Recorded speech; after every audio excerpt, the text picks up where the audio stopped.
que si tu mets 10 millions de dollars sur la table, en quelques semaines, je vais plier cette affaire au Cameroun et nous n'en reparlerons plus. Donc, il a essayé de la magouer de multiples manières, mais elle a dit, mais je ne te connais pas, je ne sais pas comment tu as eu mon numéro et tout, tu me débarques comme ça et tu m'appelles, tu me demandes de l'argent. Pour quelqu'un qui est millionnaire en dollars, quelqu'un qui a la stature et l'assise que ce monsieur nous a vendue, comment il peut aller proposer 3 millions d'un côté et aller demander 10 millions de l'autre? Pour moi, je trouve déjà que c'est incohérent. Ça manque de logique. Ce n'est même pas raisonnable. Parce que même ces troupes, on nous a fait voir des vidéos où il y avait des jeunes sur les motos qui avaient qui étaient armés, qui avaient des kalachnikovs. Est-ce qu'on peut bloquer ces coups tourés, s'il vous plaît? Est-ce qu'on peut bloquer ces coups tourés, s'il vous plaît?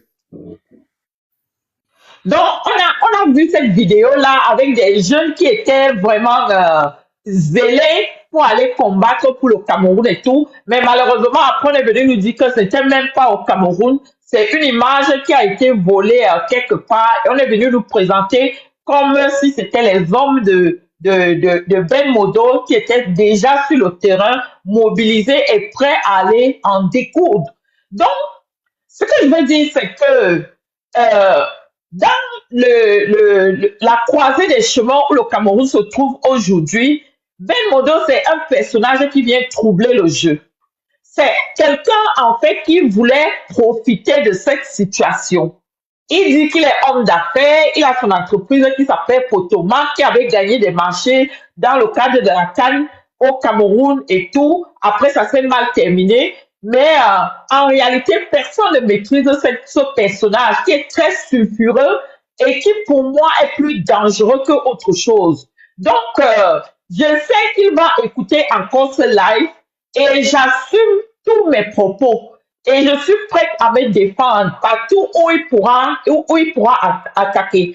Dans la suite de ce voice que je vous ai fait suivre, effectivement, je lui ai posé la question de savoir comment est-ce que concrètement l'architecture du plan qu'il venait me proposer va être organisée. Il m'a dit que il faut comprendre qu'on ne peut pas faire sans les membres du régime. Il faut qu'on accepte de composer avec eux parce que malgré tout ce qu'ils ont fait, ils restent des Camerounais et c'est pour ça qu'il faut prendre des personnes qui sont dans le combat et faire une équipe avec ceux qui sont au Cameroun. Moi, je l'ai arrêté tout de suite et je lui ai dit, si c'est parce qu'il voulait me faire comprendre que même le président Chiroma avait accepté cette négociation. Je lui ai dit que tu sais, moi, je ne suis pas dans ce combat parce que je suis un homme. Je ne suis pas là parce que je veux faire plaisir à un tel ou à un tel. Je suis dans ce combat. J'ai accepté de prendre des risques dans ce combat parce que je veux le changement au Cameroun. Parce que je tiens à ce que cette dictature s'effondre et que le Cameroun nouveau voit le jour. Maintenant, si ce que tu me dis est réel, que le président Chiroma a accepté cette négociation, je lui ai dit que le jour où j'en aurai la certitude, je vais rendre mon tablier et je vais chercher un autre positionnement pour continuer le vrai combat. Quant à moi, en ce qui me concerne, je ne peux pas, je ne pourrai jamais de ma vie composer avec les gens qui ont détruit le Cameroun, les gens qui ont mis le pays à terre, les gens qui ont siphonné tout l'argent public au Cameroun. Pour moi, je ne peux jamais concevoir qu'on fasse équipe avec ces gens pour reconstruire le Cameroun. C'est comme si tu as quelqu'un qui est venu braquer une banque et maintenant, pour refaire les travaux, renflouer les caisses et remettre tout en service, on va aller reprendre les mêmes braqueurs pour composer avec eux. Donc, j'ai dit à Ben Modo que pour moi, ça ne marchera pas. Pour moi, c'est inconcevable et je ne peux jamais accepter ça. Il s'est mis à rigoler. Et Je vais laisser les gens qui sont ici sur le plateau prendre la parole. Je vais retrouver l'endroit exact où il a dit ça. Parce que je sais qu'il va nier en bloc. Mais cet enregistrement, il ne pourra jamais l'effacer. Cet enregistrement, je vais le garder parce que pour moi, c'est une pièce à conviction. C'est quelque chose qui a laissé une marque indélébile dans le cadre du combat dans lequel nous sommes. Voilà. Donc, je laisse ceux qui sont là prendre la parole. Je vais retrouver l'endroit exact où Ben Modo a dit des choses vraiment incroyables. Et pour moi, ce qui m'a aussi le plus scandalisé avec ce monsieur, c'est que, en réalité, je suis sortie de cette conversation en me disant que ce monsieur n'aime pas le Cameroun. Il n'aime pas le Cameroun. Parce que pour lui, il est prêt à aller dans n'importe quelle négociation, même avec le diable, pourvu que lui, il trouve son compte. Si ça va, ou que ça aille au Cameroun ou pas, c'est pas ça sa préoccupation. Ce qu'il veut, c'est que il veut être au centre du jeu, il veut pouvoir manipuler et manœuvrer dans tous les sens, atteindre ses objectifs, après, advienne que pourra. Donc, c'est pour ça que j'ai accepté qu'on épluche ce monsieur, qu'on le dévoile davantage à tous les Camerounais, parce qu'il est d'une dangerosité et il a une capacité de nuisance incroyable. Voilà. Donc, je vais d'abord laisser la parole. Je retrouve la partie du live où il est en train de dire ces choses-là. Parce que comme c'est long, ceux qui veulent même avoir cet enregistrement, je suis prête à leur donner ça parce que je me suis exprimée là en âme et conscience et je n'ai pas peur que les gens entendent ce que j'ai dit ou alors il y ait des interprétations tendancieuses. Je lui ai parlé en tant que citoyenne camerounaise engagée dans le combat et déterminée pour en découdre avec le régime.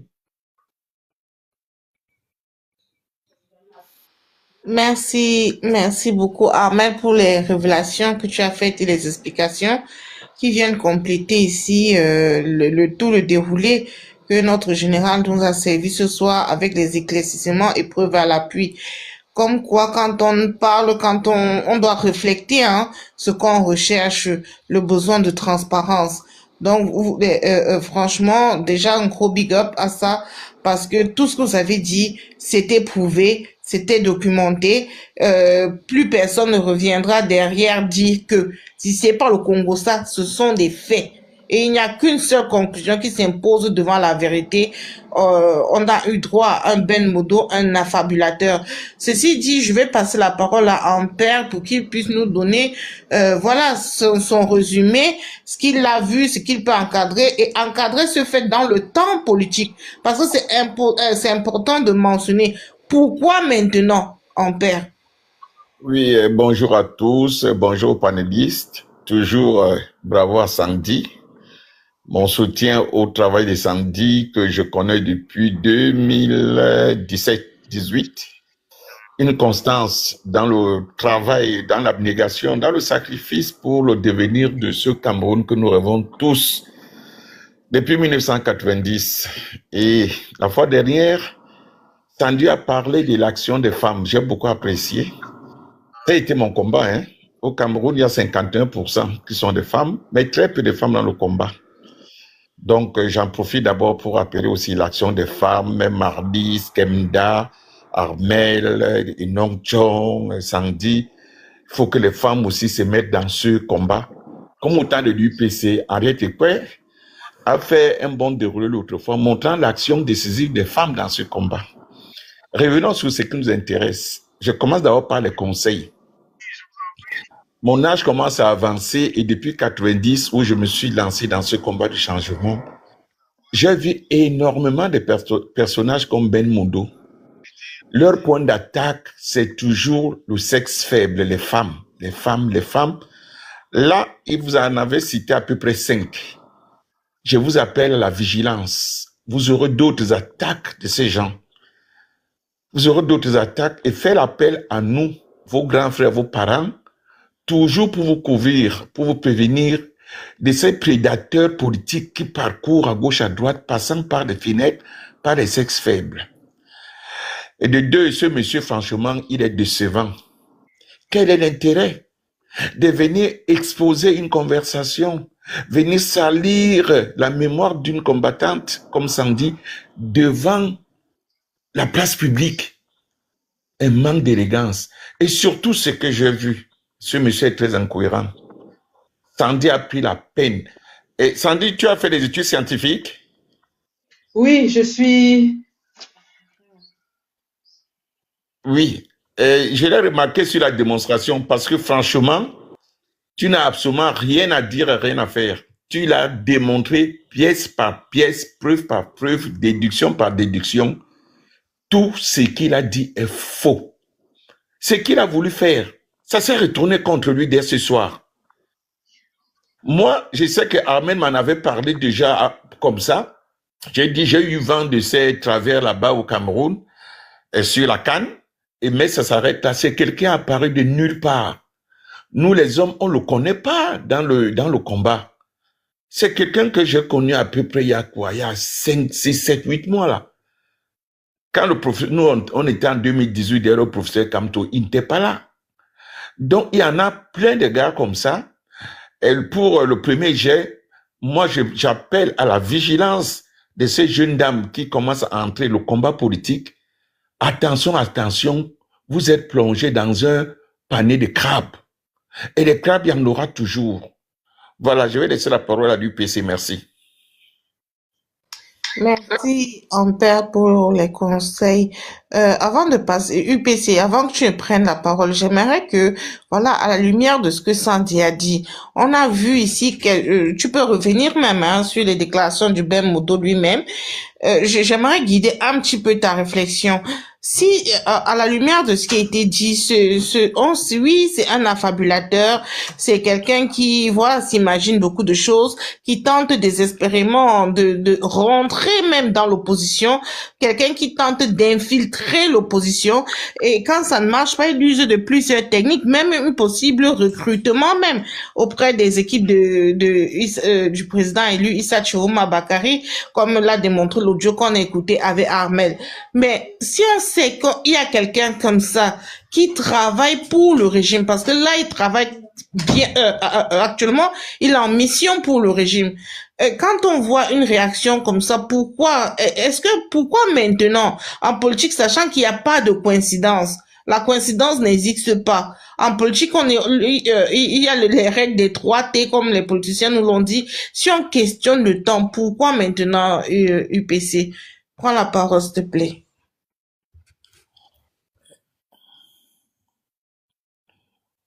UPC.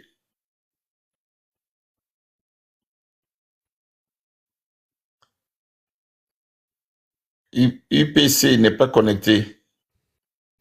J'ai l'impression que UPC n'est pas connecté.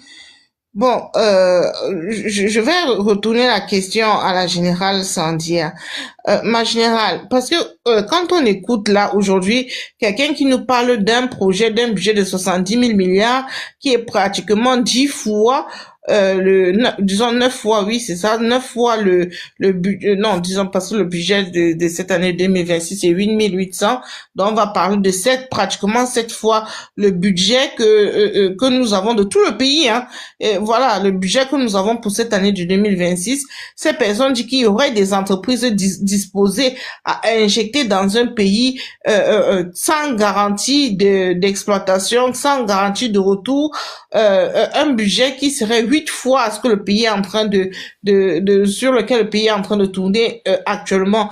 Comment est-ce qu'on peut justifier que quelqu'un qui, franchement, parce que même les chiffres qui manipulent, déjà, c'est assez invraisemblable, hein. Comment est-ce que justifier que cette personne-là, puisqu'on a vu ce live majoritairement partagé par les corps aujourd'hui, ils ont envahi la toile avec les coupures du live de Ben Modo, comment croire que certaines personnes, voilà, ont pu lui donner une certaine crédibilité, ma générale? Alors, justement, merci pour la question. Je pense que ces gens jouent justement sur les discordances qu'il y a entre les différentes factions dans la résistance. Vous avez vu que dans sa dernière sortie, il jette des fleurs à Kamto en attaquant Chiromas qui fait les affaires, évidemment, des corps. En ce qui nous concerne, nous, on n'avait jamais cru en cet homme et je suis quand même amusée aujourd'hui qu'on l'a déconstruit, de voir les corps dire que oui, vous avez quand même travaillé avec lui, vous saviez que c'était un menteur. Mais ce matin, ils ont pris pour argent comptant tout ce que ce monsieur disait et nous traitaient de 1 milliard, 1 milliard, 1 milliard. Maintenant, après l'exposition des audios, ils nous disent que oui, on a quand même travaillé avec lui, sachant qu'il était un roublard. Mais eux aussi ont pris ces paroles pour argent comptant, sachant que c'est un roublard.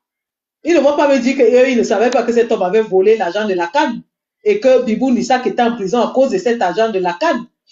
Donc, en ce qui nous concerne, nous avons vu cet homme et on l'a pris avec des pincettes. C'est pour ça qu'on l'a enregistré. On voulait tirer les vers de son nez. On voulait en savoir plus. Et ce que vous avez entendu aujourd'hui n'est qu'une fraction de ce que nous possédons. On a des audios. Ce n'est qu'une toute petite fraction. Parce qu'il est bavard. Il bavarde et il affabule. Il dit tout et n'importe quoi. Nous l'avons bien enregistré et bien documenté. Toutes ces propositions. Évidemment, pour le public camerounais, beaucoup de gens ont mordu à l'hameçon. Beaucoup de gens croyaient qu'il proposait des choses qui étaient plausibles. Vous avez vu tout à l'heure, même quand il parlait de son histoire de satellite, les gens y ont cru.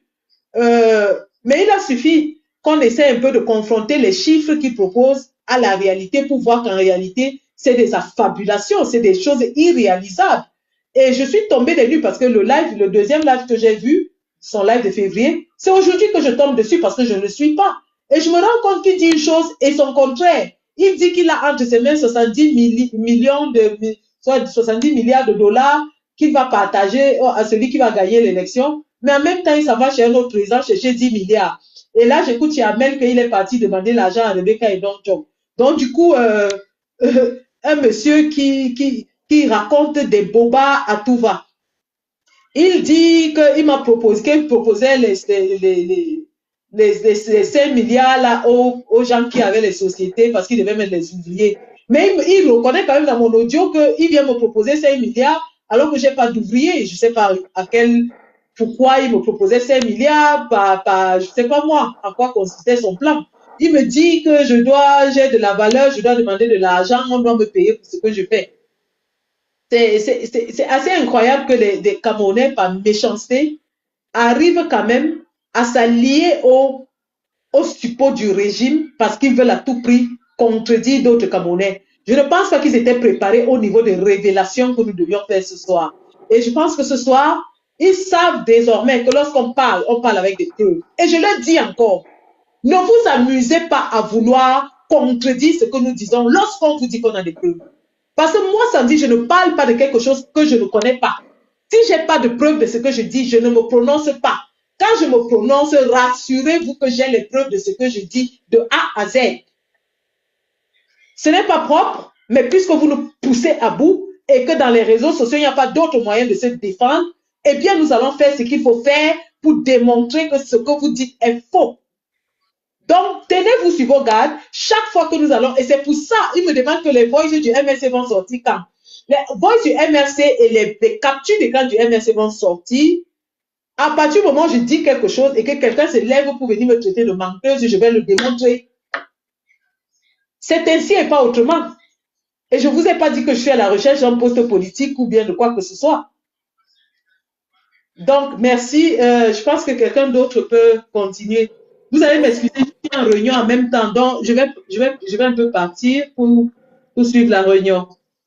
D'accord. Alors, si tu permets, je peux Oui, justement, faire passer un extrait encore. Sandy, à tout à l'heure. je voulais justement te passer la parole. Ah, ok. Donc, je vais faire passer encore un extrait parce que, comme je vous ai dit, l'enregistrement est long et on ne pourra pas tout écouter intégralement. Voilà, je dis Tiroma, c'est parce que je suis comme tous les Camerounais, j'en ai marre de cette dictature. Je suis en exil à cause de cette dictature. Ma carrière a été hypothéquée, mon avenir hypothéqué à cause de cette dictature. Je me bats pour mes enfants. Je ne veux pas que mes enfants subissent ce que moi j'ai pu subir. Je me bats pour les générations plus jeunes et pour toute cette jeunesse camerounaise qui est dispersée partout dans le monde, qui est dans la désespérance, qui meurt dans la Méditerranée, dans les déserts, qui est réduite à l'esclavage au Moyen-Orient et dans d'autres parties du monde. C'est pour ça que je me bats. Et je me bats aussi parce que moi, je m'inscris dans cette lutte dans le cadre spirituel. J'ai la conviction, parce que moi, j'ai mon histoire avec le Cameroun. Je ne sais pas, bon, peut-être qu'on n'a pas les mêmes convictions spirituelles, mais pour moi, je crois profondément que cette affaire qui se déroule au Cameroun est une affaire éminemment spirituelle. Et sur la base de ce que moi j'ai pu comprendre spirituellement, je crois toujours encore ce matin que Dieu a choisi un homme. Chiroma a des défauts, Chiroma n'est pas un homme parfait, Chiroma il traîne toutes les casseroles et tout ce que une certaine partie des Camerounais. Non, beaucoup continuent à lui reprocher ça. Ce que je trouve même. Moi, je ne lui reproche pas ça. Oui.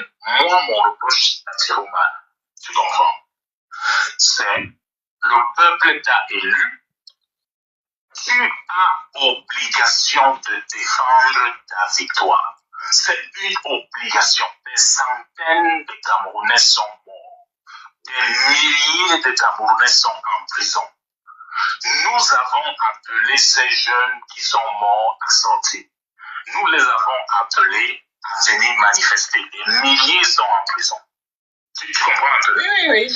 Donc, je ne veux pas quelqu'un qui me fait une fuite en avant alors que des milliers de personnes sont en prison attendant d'être sorties de là.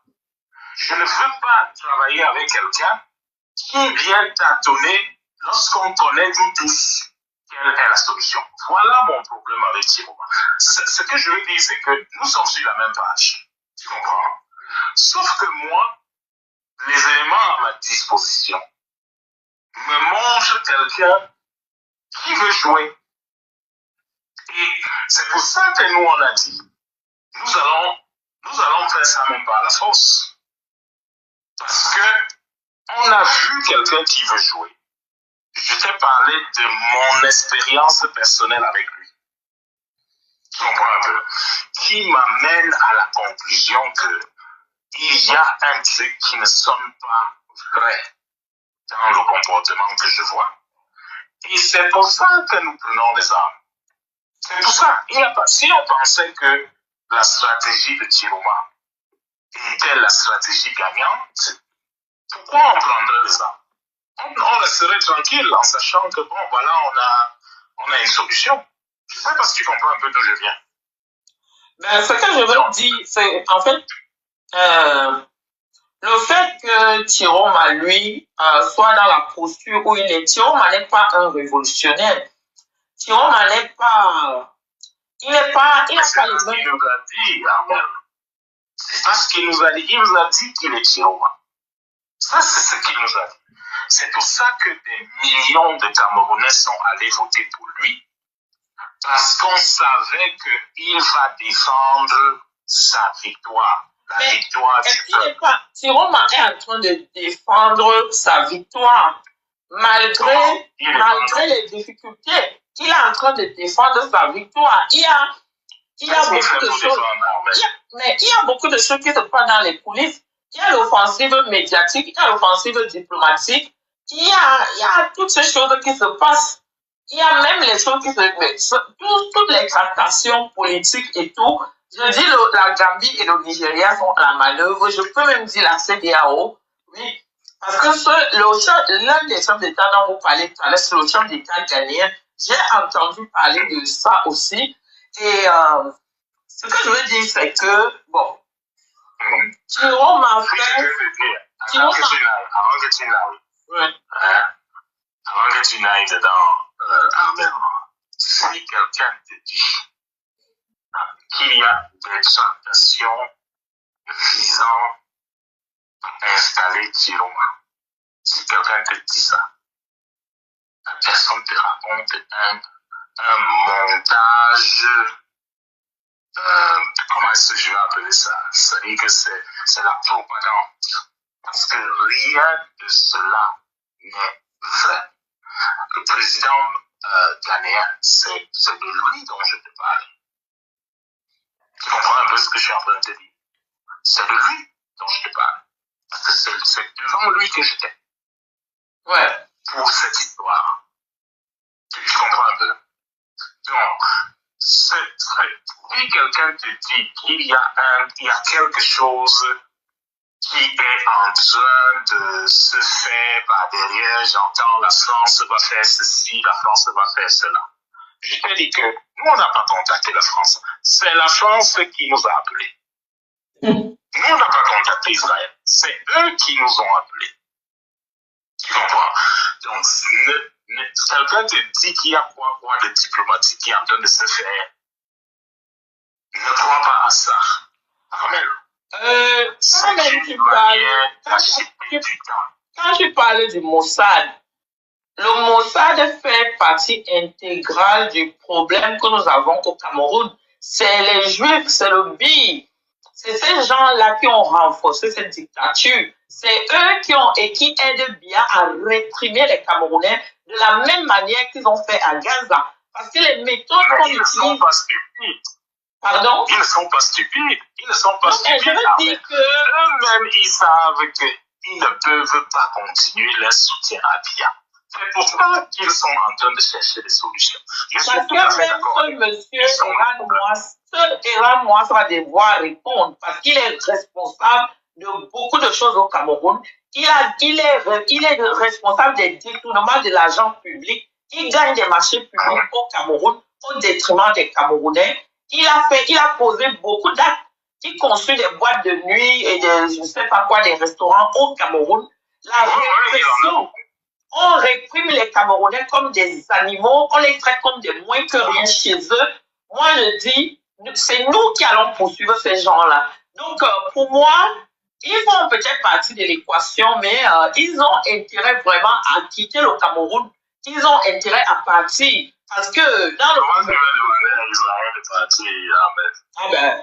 Comment tu vous entendez? Je pense qu'ils vont mieux. Oui, on sait qu'ils foutent le bazar partout dans le monde. Oui, je suis d'accord avec toi. Mais là, tu as la France, tu as Israël, tu as les États-Unis. Tu comprends un peu? La France même, sa position est fragile. Parce que, comme tu le sais, la France est affaiblie à l'intérieur et très fragilisée en Afrique aujourd'hui. Parce que c'est des gens, en fait, qui ont conçu leur prospérité sur les ressources des pays africains. Ils n'ont jamais envisagé qu'il y aurait un éveil, oui, des peuples africains. Et nous, les jeunes générations, on ne peut plus accepter ça. À moins que la France accepte un nouveau paradigme, un nouveau type de partenariat avec les pays africains. C'est ça qu'on doit leur proposer. C'est ça qu'on doit leur proposer. Elle va être humiliée et chassée d'Afrique comme ça s'est passé dans l'AES. C'est ça. C'est ça. Non, moi, je suis peut-être chassé, c'est un peu trop, tu vois, non? Moi, je pense que la main qui nous a été tendue, tu vois, non? Utilisons-la. Faisons partie bien. Ces gars ont des conditions, des choses qu'ils veulent. Ils veulent se rassurer de A, ils veulent se rassurer de B, ainsi de suite, que leurs intérêts sont préservés et tout. Les intérêts d'Israël, par exemple, c'est que ils ne veulent pas que le Cameroun reconnaisse la Palestine. Tu suis un peu?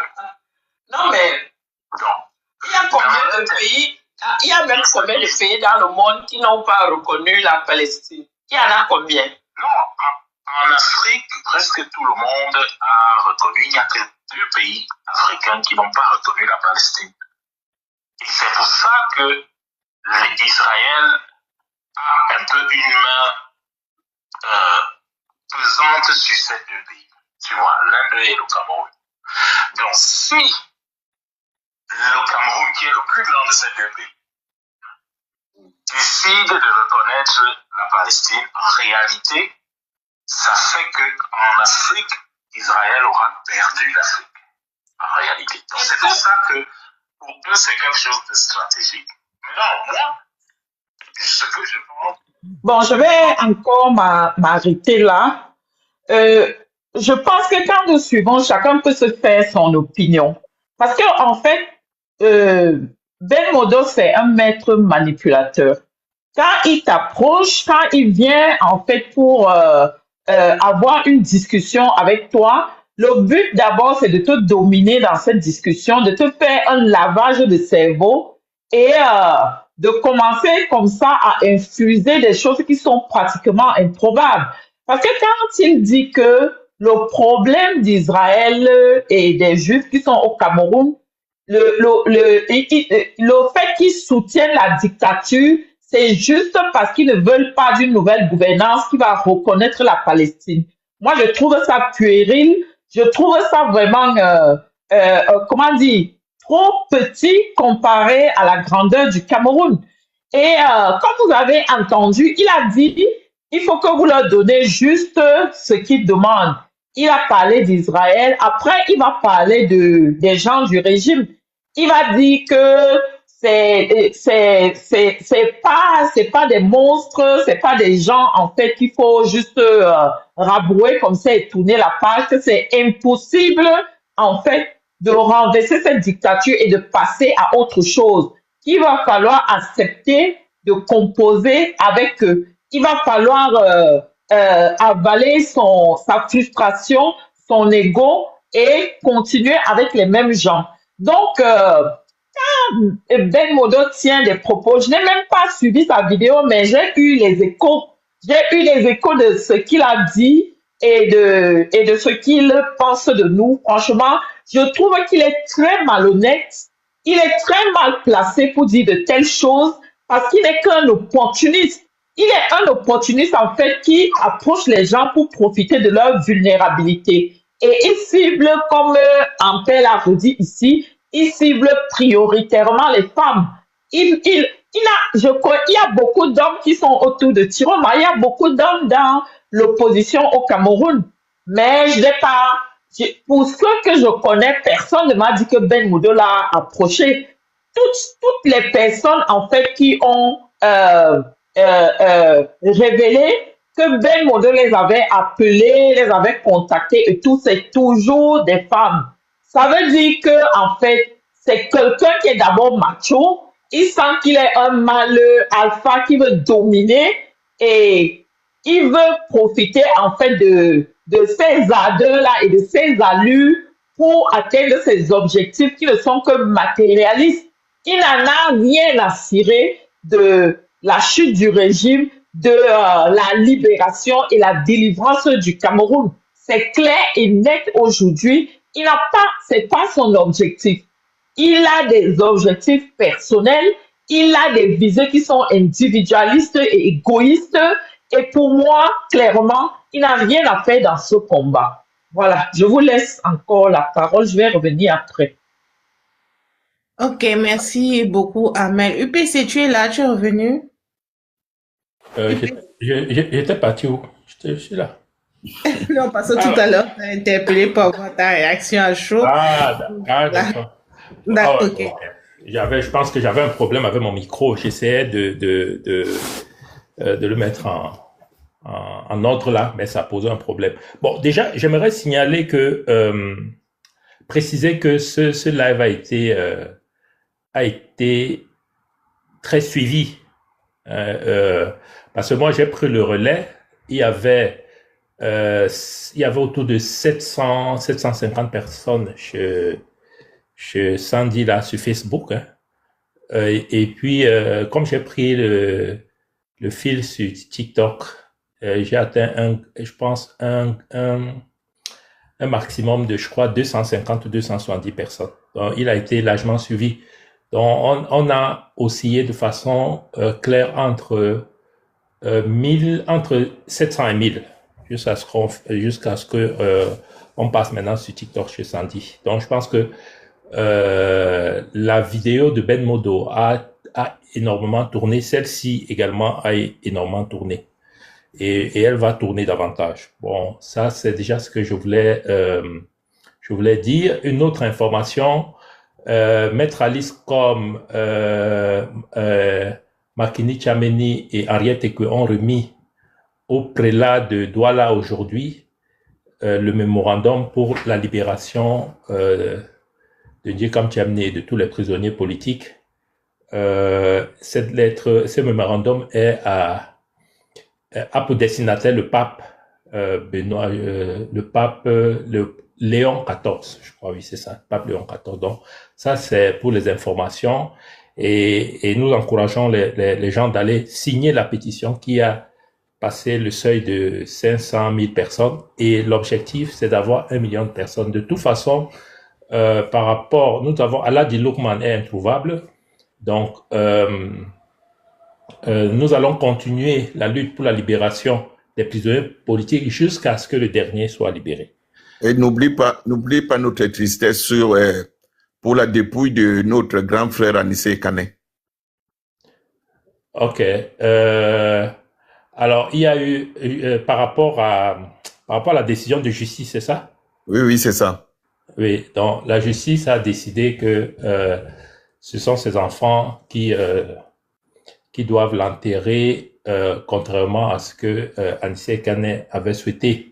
Bon, on espère que la famille va s'organiser pour que ces obsèques au moins se passent conformément à son testament. Donc voilà pour l'information. Maintenant, je reviens sur le vif du sujet. Vous savez, il y a un moment où on n'était pas très d'accord avec Issa Tirouma Bakari. Mais c'était sur des questions vraiment d'organisation. Et je crois qu'à l'époque, vous aviez un peu du mal à nous comprendre.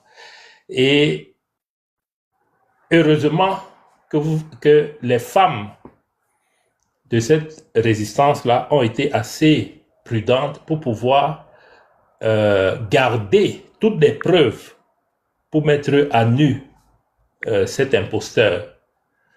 Moi, j'ai pas cru un seul instant quand j'ai écouté son message. Parce que aucun leader politique qui est sérieux ne peut signer un type d'accord pareil. C'est pas possible.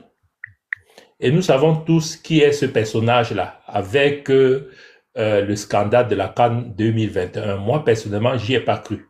Mais comme les Camerounais, parfois beaucoup d'entre nous prennent des choses comme ça à la va-vite, il était important que la réalité soit rétablie. Pourquoi? Parce que il est important que la vie politique camerounaise soit vraiment assainie. Il y a trop d'imposteurs et vraiment l'un des combats pour cette élection présidentielle, c'est que d'ici la fin 2026, que le milieu de l'opposition soit clair, qu'on sache exactement qui est qui. Avant même qu'on ira dire n'importe quoi, qu'on sache exactement qui est qui. Moi, quand j'ai écouté Ben Mondo aujourd'hui, j'avais le sentiment qu'il a parlé sur la toile, mais il s'adressait à quelqu'un d'autre.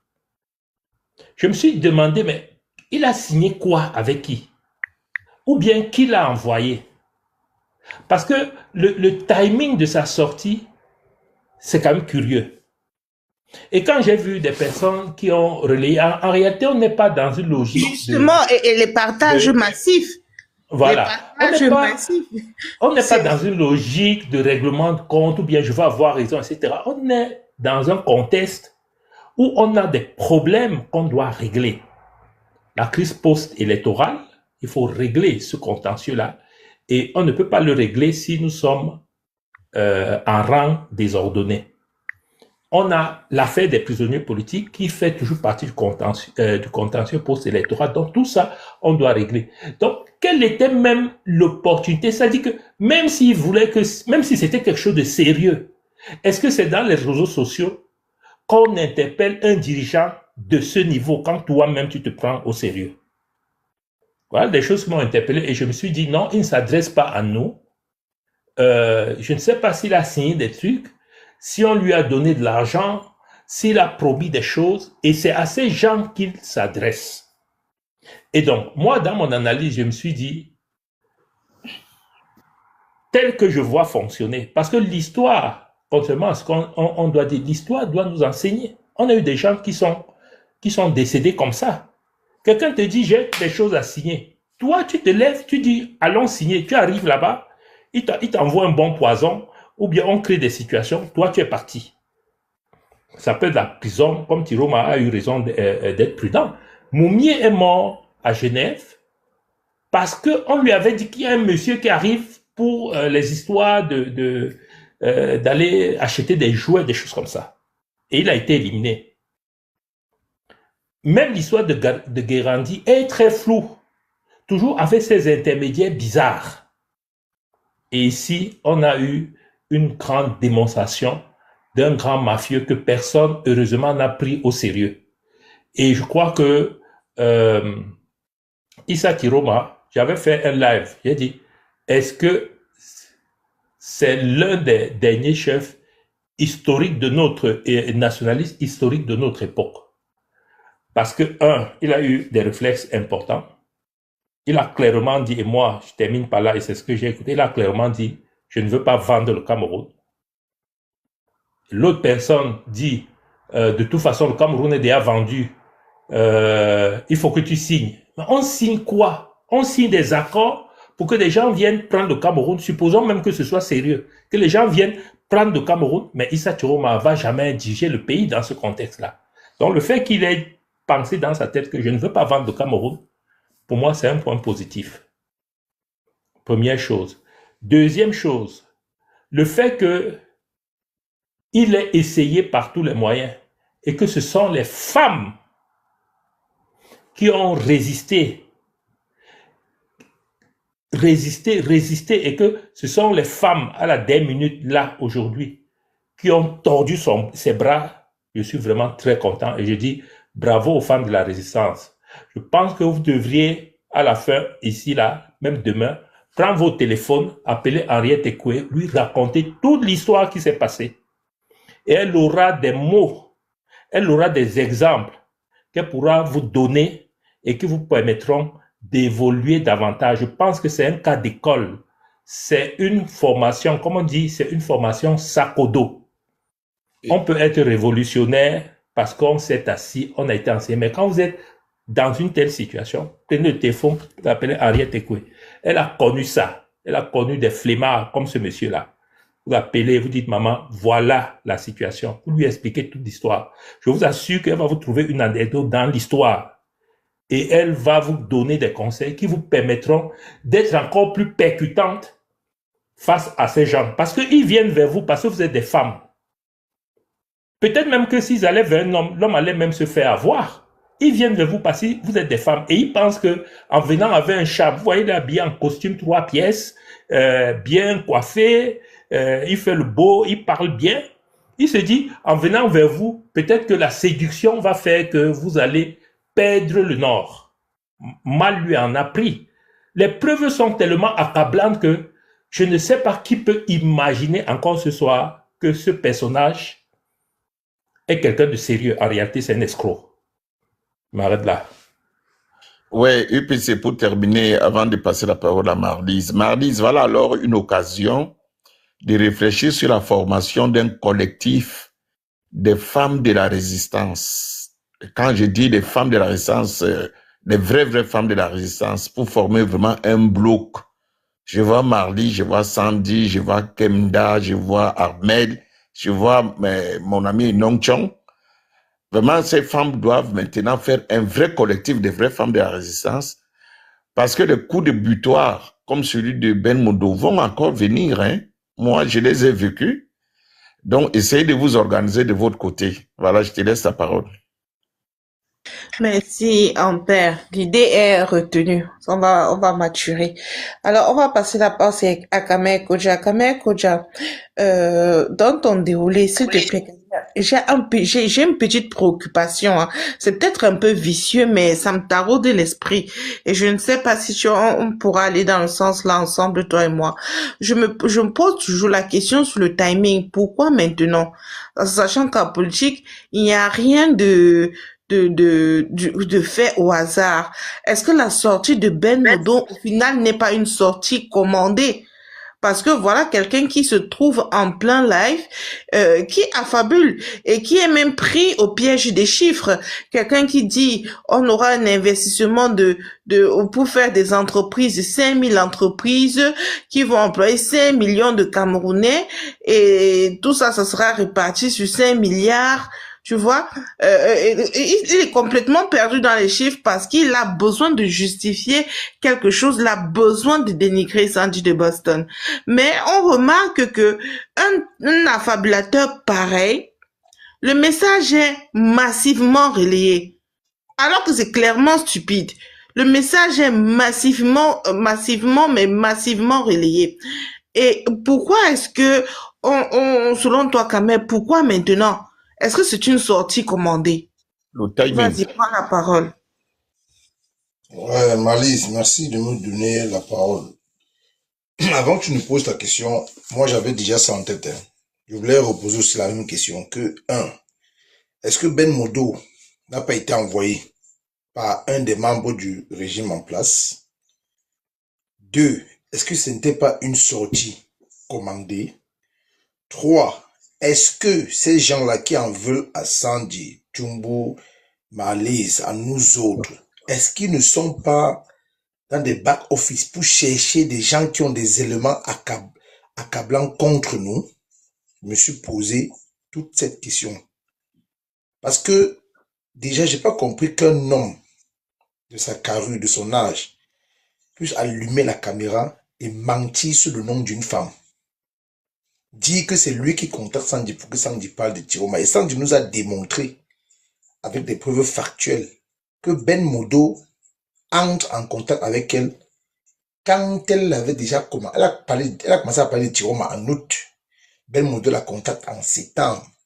Est-ce que en allant contacter Sandy, c'était pas pour tirer les vers du nez de Sandy? C'était pas pour voir si Sandy était dans le secret de Dieu du plan élaboré par Tiroma? Donc il y a plusieurs questions comme ça qu'il fallait, en la demande de KSP. Attends, je te prends. Donc je me suis posé autant de questions, Malice. Et vraiment, Malice, je vais quitter ta question et je vais finir par affirmer, je suis convaincu que ce monsieur a été missionné. Parce que voir que sa vidéo a été relayée par les corps. Je dis relayée par les corps. Relayée par les militants du MRC. Pourtant, dans cette vidéo, il en sort de cette vidéo que Tiroma a refusé de vendre le Cameroun. Mais vous écoutez les corps qui disent que Tiroma a refusé d'aller gouverner. On a mis un plat en or devant Tiroma pour chasser Pobla. Tiroma a refusé. Alors que Ben Modo, donc ils ont manipulé la vidéo à leur guise.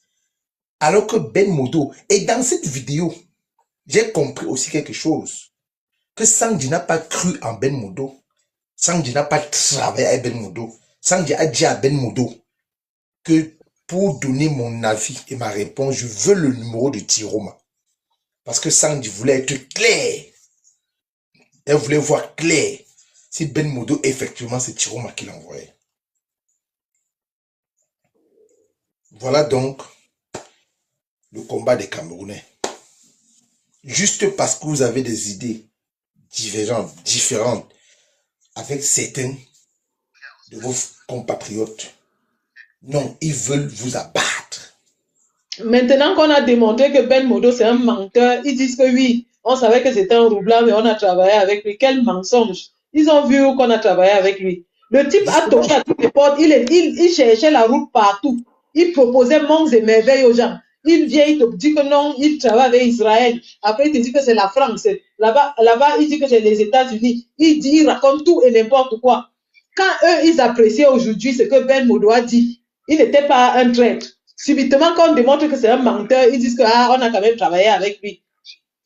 Donc, son contrat-là, c'était seulement bon pour Tiroma. Quel est ce contrat-là que tout le monde fuit?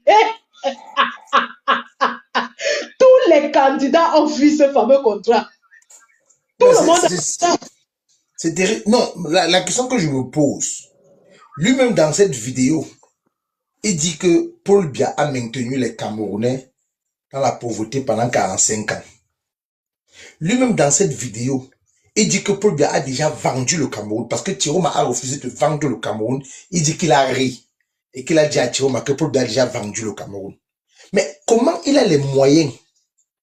Il a la logistique. Il a les guns avec lui. Comment pour sauver ce peuple camerounais dont il veut vraiment libérer? Pourquoi il n'implémente pas ce qu'il a à main comme outil pour libérer le Cameroun et maintenant faire du Cameroun, nommer à la tête du Cameroun qui il veut? Parce que l'histoire va retenir que Ben Modo est le Camerounais là qui aurait renversé le régime dictatorial de 43 ans de Paul Biya. Pourquoi vouloir forcément passer par un leader politique? S'il a véritablement les moyens. Mais Kamer, Oui, grand. oui, quand tu regardes le voice de Armel tout à l'heure, tu écoutes le voice de Armel, il a tendance à dire qu'en fait, nous ne pouvons pas renverser des Français et des Israéliens qui sont au Cameroun. Parce qu'il a un discours bivalent quand même, il faut prendre ça en compte. Oui, j'ai écouté ça. J'allais en venir, grand frère. Vas-y. Parce que dans une partie de l'appel avec Armel, quand Armel a dit que non, il faut d'abord que ces Israéliens partent, il faut qu'on les chasse, il a commencé à rire, poser la question à Armel que vous allez les chasser comment? Voilà quelqu'un qui... Mais moi quand j'ai écouté cette partie, j'ai dit que merde, ce monsieur vraiment... On va dire de ce monsieur qu'il est intelligent. Il n'est même pas intelligent, il n'est même pas sage. Comment tu viens contacter les gens pour libérer le Cameroun? La dame avec qui tu parles te dit que il y a d'abord quelqu'un qui doit partir. Tu ris et tu retoques à la dame que la dame, et on va chasser ces gens comment? Pourtant, c'est toi même qui ouvre la bouche pour dire que tu as la logistique pour renverser Paul Biya. Et pour renverser Paul Biya, il faut renverser d'abord les Israéliens d'abord. Parce qu'il faut passer par eux. C'est eux qu'il faut mettre à terre. Parce que c'est eux qui gardent Paul Biya. C'est eux qui gardent Etoudji. Mais dès qu'une femme te dit qu'il faut d'abord chasser ces gens, tu ris. Tu ris. Et tu dis qu'on va les chasser comment? Pourtant, c'est toi qui dis que tu as toute la logistique pour renverser l'ordre de 82. Que tu as les milliards. Tu as les sommes prêts. Que dès que Tiroma devait signer le document, il fallait qu'on te donne seulement 90 jours. Papa, s'il vous plaît. Même Ouattara pour chasser Barbeau. Kamer, j'ai l'impression que ce gars la fabule, il n'a même pas de contact avec Ngongo. Même, il n'a rien et rien vraiment, mais vraiment rien du tout. Il n'a que deux choses, grand frère. Soit, comme Alice m'a posé la question, il a été missionné pour tirer les vers du nez de tous ceux qui sont autour de Tiroma. Et je suis même sûr que l'avocat mauritanien que le président Tiroma a chassé là, je suis sûr que Ben Modo est en train de contact avec lui. Moi, je suis sûr et certain. Je suis sûr et certain. Donc, moi, je dis encore et je répète, quand vous vous foutez ou quand vous piquez la générale Sandi, rassurez-vous. J'ai bien rassurez-vous qu'elle n'a pas la contre-vérité. Parce que elle sait se prêter à ce jeu. Elle n'attaque pas.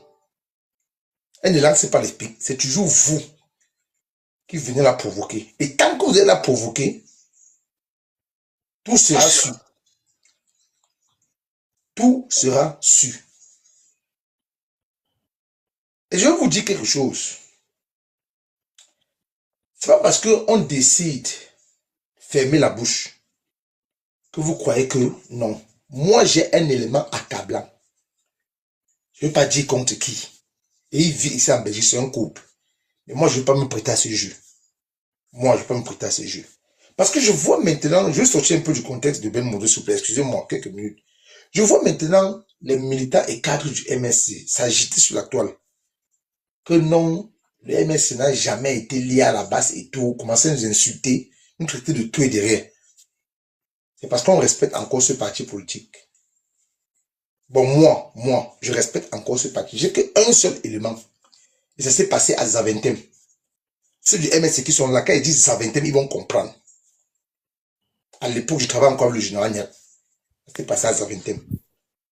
Mais moi, je laisse tout entre les mains de God. C'est God qui va vous donner votre sentence.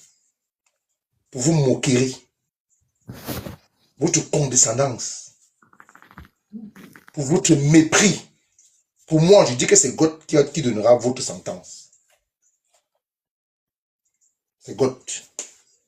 Mais quand je dis Zaventem, le couple MS et qui est cadre du MS en Belgique, du Benelux, un couple, ils étaient à la soirée caritative. Et quand ils disent Zaventem, la rencontre qu'on a eue là-bas, continuez. Il dit bien continuer.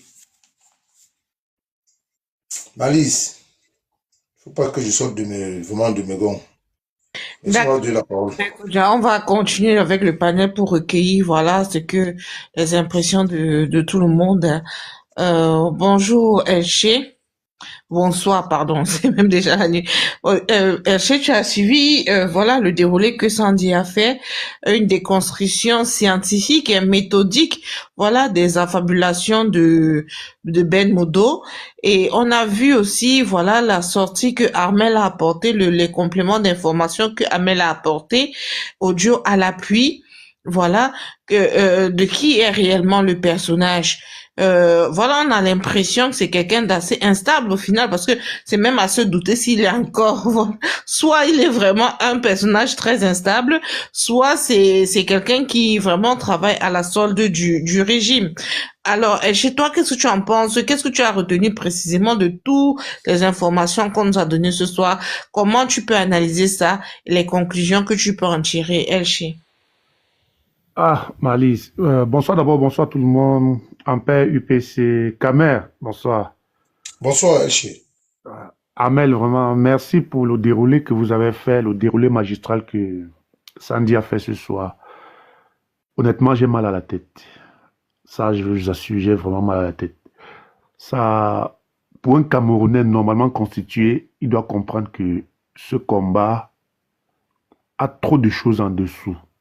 Il y a trop de rancœur, trop de petits pièges, et il faut être très méticuleux dans tout ce qu'on fait dans ce combat. Parce qu'aujourd'hui, on a là une personne qui est d'abord malhonnête. Moi, je pense que c'est lui qui disait que le sac de ciment coûtait 16 000 francs lors de la construction du stade de Japoma, non? Et le camion de sable à 1 million. Et jusqu'ici, il n'avait jamais été inquiété. Il avait disparu même de la scène. Il avait disparu de la scène. Il n'avait jamais été inquiété. Et curieusement, quand Sandy bon, vu les sorties précédentes du professeur, des incohérences, et tout le monde frappait dessus, bon, certes, Candy est la personne, comme il a dit, qui a la voix qui porte. Mais ils se sont jetés carrément à attaquer Sandy comme ça, sans avoir d'ailleurs des preuves, puisqu'il se disait que bon, ce qu'on s'était dit avant, c'est déjà passé, sans savoir qu'il y avait des enregistrements. Aujourd'hui, il se trouve nu devant les Camerounais. Donc franchement, ça fait... On a là un spécimen, un menteur, un roublard, quelqu'un qui n'est même pas, qui n'a jamais été Camerounais. Et c'est ça là qu'on nous présente comme des gens qui vont diriger le Cameroun, franchement. Ah, Malise, pardon, hein. Je me mute d'abord. Là, je suis encore troublé. Merci. D'accord, Elche. KSP, Yann, est-ce que KSP, il y a un titre que j'aimais bien, j'affectionnais, j'ai jamais vu le film, mais j'affectionnais vraiment le titre. Il faut sauver le soldat Ryan. Est-ce que quand tu vois la sortie de Ben Modo, tu te dis peut-être, voilà, c'était un petit chèque, un petit cadeau d'Etoudi. Dans un certain sens, il faut sauver le soldat Kamto. Ça ne te parle pas, KSP, Yann? Malise est devenue, comment on dit ça, scénariste. Bonsoir tout le monde, bonsoir Sandy, bonsoir Armel, Père en Père, Elché, UPC, Kamer Kodia et tous les Camerounais qui sont dans le live, les 132 et certainement les milliers qui sont à la fenêtre, dont beaucoup de corps. J'espère que les cordes ne sont pas finies chez Foku. C'est juste pour rigoler. Ta question vaut son pesant, Marlise. Ta question vaut son pesant dans la mesure où sur la scène publique de tout ce qui survient, rien ne relève du hasard. Ça c'est, je crois je crois que c'était dans la trilogie du Parrain que j'avais vu ça, ou c'était Scarface, je me souviens plus. C'était toujours un film. Et tu sais, le cinéma est un élément de la culture qui fait ce qu'on appelle les galops d'essai et qui nous révèle beaucoup de choses. Avec le divertissement, mais ça révèle beaucoup de choses. Et il faut sauver le soldat Ryan, puisqu'il s'agit de ça. Je sais qu'on peut remplacer Ryan par Kamto, c'est une façon de dire. Mais ça n'est pas à exclure. Quand on prend les événements dans leur chronologie, quand on prend le discours du professeur je crois que c'est mercredi, je sais plus si c'est mercredi, qui nous sort très tard dans la nuit, autour de 2 heures du matin. Et puis on a cet échange sur le panel de Nestor, où vraiment, et tu faisais partie, Marlise, essayer de décrypter le message, et l'unanimité, c'était que voilà, le professeur n'était pas sérieux dans ce discours-là. Et puis on a ensuite, après ce panel-là, on a, je crois le lendemain, une sortie toujours de Sandy, mais alors une sortie qui a créé quelque chose d'électrique. Et après la sortie de Sandy, le lendemain, on a Angelbert Le Bondachois sur le panel de Stéphane, qui va venir non seulement chercher à répondre de certains éléments à ce moment-là, mais il va rappeler certains éléments qui ont été dits sur le panel de Sandy la veille. Je crois qu'on va même l'interrompre, on va lui demander de quitter le panel par un coup de film. Est-ce que c'est un fait de hasard? Je ne pense pas. Et le lendemain, on nous annonce une conférence de presse du professeur Maurice Kamto. Et au cours de sa conférence, il y a certains éléments de langage, de malice, de Stevie, je sais pas moi, qu'on a retrouvé dans ses propos. Et on a même eu l'impression qu'il est souvent avec nous sur les panels. Je me rappelle même après la conférence de presse du professeur, je crois en soirée, Marlise a dit, Kamto, sors de nos lives, sors du faux profil dans lequel tu es. Quand on ajoute cela, quand on ajoute cette phase-là, et qu'on ressort avec cette sortie de Ben Modo, quand on sait que Sandy a été attaqué, Max a été attaqué, et que les corps ont relayé cette vidéo de Ben Modo, terriblement, ça a été relayé. Quand on voit un certain autre activiste dissident à Kamer Kodia, à Max Senior, qui a été, il a dit qu'il était en Irlande et qu'il allait, voilà, faire la peau à XY, parmi lesquels Max et Sandy. Quand on met tout ça ensemble, bah, on peut penser à ça, Marlise. On peut penser à ça. Justement, pour être juste un petit peu plus précise, Yann, je pense que quand on voit le flop qu'au final cette conférence de presse a relevé, parce qu'il y a eu beaucoup de détails, bien que les questions étaient préparées, hein, ça se voit que c'était des questions préparées, c'était pas spontané, bien que c'était préparé, on a vu beaucoup d'éléments où le professeur Moskamto a été en difficulté. Et le fait que dans la communication comme ça du peuple du changement Facebook, disons ça comme ça, on a vu que tous ces éléments-là ont été soulevés et il fallait du coup sauver ce soldat-là en amenant un élément de communication De communication, oui. visait à décrédibiliser une des voix importantes de cette communication-là qui est Sandy et Tout à par fait. conséquent toutes les autres personnes qui ont pris la parole. Genre, tous ceux-là, ils sont en train de faire ça parce qu'ils sont payés et même aussi qui était un élément de langage que Maurice Kamto a glissé dans cette communication en disant qu'il y a le régime à payer des activistes et tout pour pouvoir communiquer. Donc voilà, on a un Ben Modo qui sort comme ça en confirmation des paroles de Maurice Kamto dans une décrédibilisation de l'icône qui est Sandy de Boston. Et on veut nous faire croire que c'est du hasard. Et du coup, je dis, il faut sauver le soldat Kamto. Ben c'est justement ça, c'est ce qui en ressort. Et puis quand tu prends même la trajectoire de la sortie de Ben Modo, qu'est-ce qu'il fait dedans? Il donne des éléments pour discréditer Sandy. Il donne des éléments dedans pour dénigrer le président élu. Il donne les éléments comme pour dire qu'il est le sauveur. Mais il y a quelque chose qui m'a un peu contrarié dans ses propos. C'est qu'il dit, mais bon sang, ce n'est pas parce qu'une voiture va tuer un chien qu'on va toujours accuser Paul Biya ou Ngongo. Question. Pourquoi nous ramener Paul Biya ou Ngongo? Pourquoi nous parler de Paul Biya et Ngongo? Pourquoi est-ce qu'il s'exclame seulement avec ces deux noms? Il y a un problème. Et nous, on a aussi d'autres informations. Hein. C'est que... Oui. Tu as fini? Non, j'ai pas encore fini. Je suis en train de vouloir terminer, Père en paix, s'il te plaît. Non. Et on a aussi d'autres informations et on veut bien se poser la question de savoir, il y a de cela quelques mois, Ngongo a offert un perroquet, une race extrêmement rare, au professeur Maurice Kamto il y a quelques mois. Voilà. Question. Est-ce que ce n'est pas pour sauver le soldat Kamto? Je me mute. Merci. Voilà. Maryse, je peux continuer? UP, ça a demandé 1 minute. Il a demandé 1 minute. Je ne sais pas s'il veut parler. Il est descendu. Il est descendu.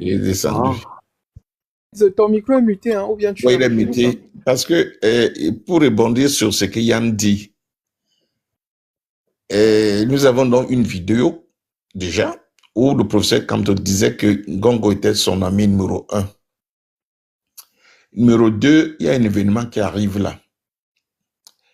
La venue du pape au Cameroun, qui va suivre la formation de ce gouvernement d'union nationale. Numéro 3, regardez l'espace de temps entre la conférence du professeur Kamto, sa pétition, et la vidéo de ce personnage sulfureux, Ben Mondo. L'espace de communication est très, très faible. Je pense que c'est moins d'une semaine, c'est ça? C'est exactement ça, c'est ça. Voilà. Et surtout, pourquoi seulement Sandy? Pourquoi pas Ma Seigneur Ivoire? Pourquoi pas Calibri? Pourquoi Sandy? Est-ce que le professeur Kamto et le corps... Sandy est central parce qu'on se souvient ici voilà. C'est l'une des personnes qui a pris à bras le corps la communication. Déjà, je pense c'est même l'une des premières, suivie des Chumbu, je sais plus, mais c'était les trois, voilà. Sandy, Chumbu et voilà, qui ont pris la communication de Issa Chiroma à grande ampleur. Donc, Sandy, elle s'est inscrite dedans d'une manière forte. Elle a dit, elle s'appelait même Adja Sandy. Et moi, je regardais, mais j'étais très énervée. Je me disais, mais qu'est-ce qu'elle fait? Bon, voilà, c'est une visionnaire, c'est quelqu'un qui se projette. Et aussi, on remarque que par la même occasion, on remarque que Sandy est plutôt très, très, très, très introduite. Voilà. Donc, il faut décrédibiliser ce personnage. Parce qu'elle est justement très, très, très, très introduite. Et en la décrédibilisant, je sais pas, du moins, on détruit sa parole, on détruit sa crédibilité. Et du coup, C'est C'est ce que détruit je disais, son combat. c'est ce que je disais avant-hier à Stevie, que dans le nouveau gouvernement qui est en train de se former, je suis en train d'exclure Issa Chiruma. Et le professeur Kamto est en train de dealer dans ce nouveau gouvernement. La preuve, on a arrêté le jeune communicant de Chiruma à l'aéroport. Comment on l'appelle? C'est Aladji Lukman. Lugman. On l'a arrêté à l'aéroport, montrant que le communicant de Chiruma dans la diaspora, on l'a arrêté. Chiruma n'est pas dans le deal. Et donc, ce que vous voyez là, c'est la mue, comme je vous avais dit l'autre fois, que regardez la trajectoire du professeur Kamto depuis qu'il est sorti de la prison. Un pas, un pas, un pas, un pas, un pas vers le gouvernement. Jusqu'à son dernier discours qui était à bras qu'à bras, où on ne voyait plus du nationalisme de professeur Kamto qu'on connaissait. Et il est dans une phase de négociation pour entrer dans le nouveau gouvernement, tout en écartant M. Chiruma. Et d'où les attaques contre Max, Kadibri, Sandy de Boston, et tous ceux qui sont pour le Cameroun, aux Camerounais, autour de Chiruma. Voilà, c'est vraiment, c'est le professeur qui est en train de décevoir ses preneurs. Il est en train de prendre une trajectoire du pouvoir pour exister et ramener son parti dans la composition du nouveau gouvernement. Voilà à peu près ma lecture que moi je peux donner.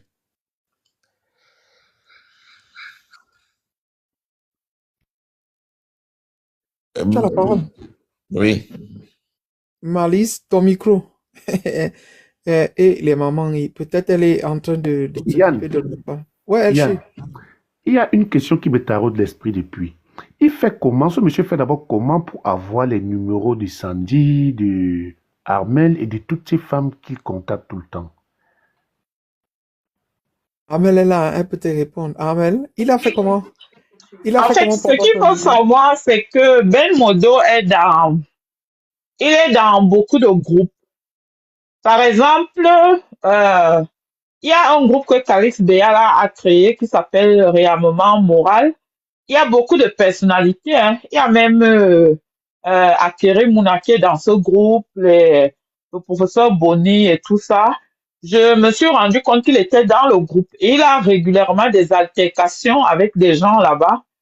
Et on l'a souvent pris à partie et ces derniers temps, bon, il se manifeste pas beaucoup.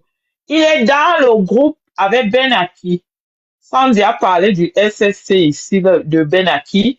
Je l'ai vu dans une réunion du SSC un jour. Donc, en fait, il se glisse dans beaucoup de groupes.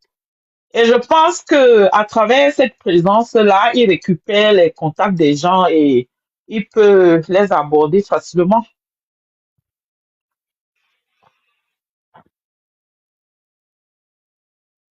Je comprends maintenant mieux. Je comprends maintenant mieux. Oh, merci. Voilà. Bon, bah voilà. Moi, je voudrais encore rappeler, hein, les amis, retrouvez-nous dans l'Union pour le changement 2026. Signez la pétition de libération des prisonniers politiques. Djekam Tchameni, Parfait Bivoum, voilà. Et tous les autres. Moi, c'est ce que moi je peux dire. Et force et courage à Sandy pour tout ce qu'elle abat comme travail. Merci d'écouter aussi les lives les interventions de Amel, Papa en paix, Elché.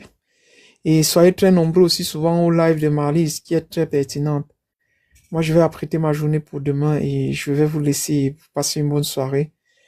La patrie ou la mort, nous vaincrons. Bonne nuit à vous. Et puisque nous sommes pétitionnaires, n'oublions pas toutes les pétitions. Voilà.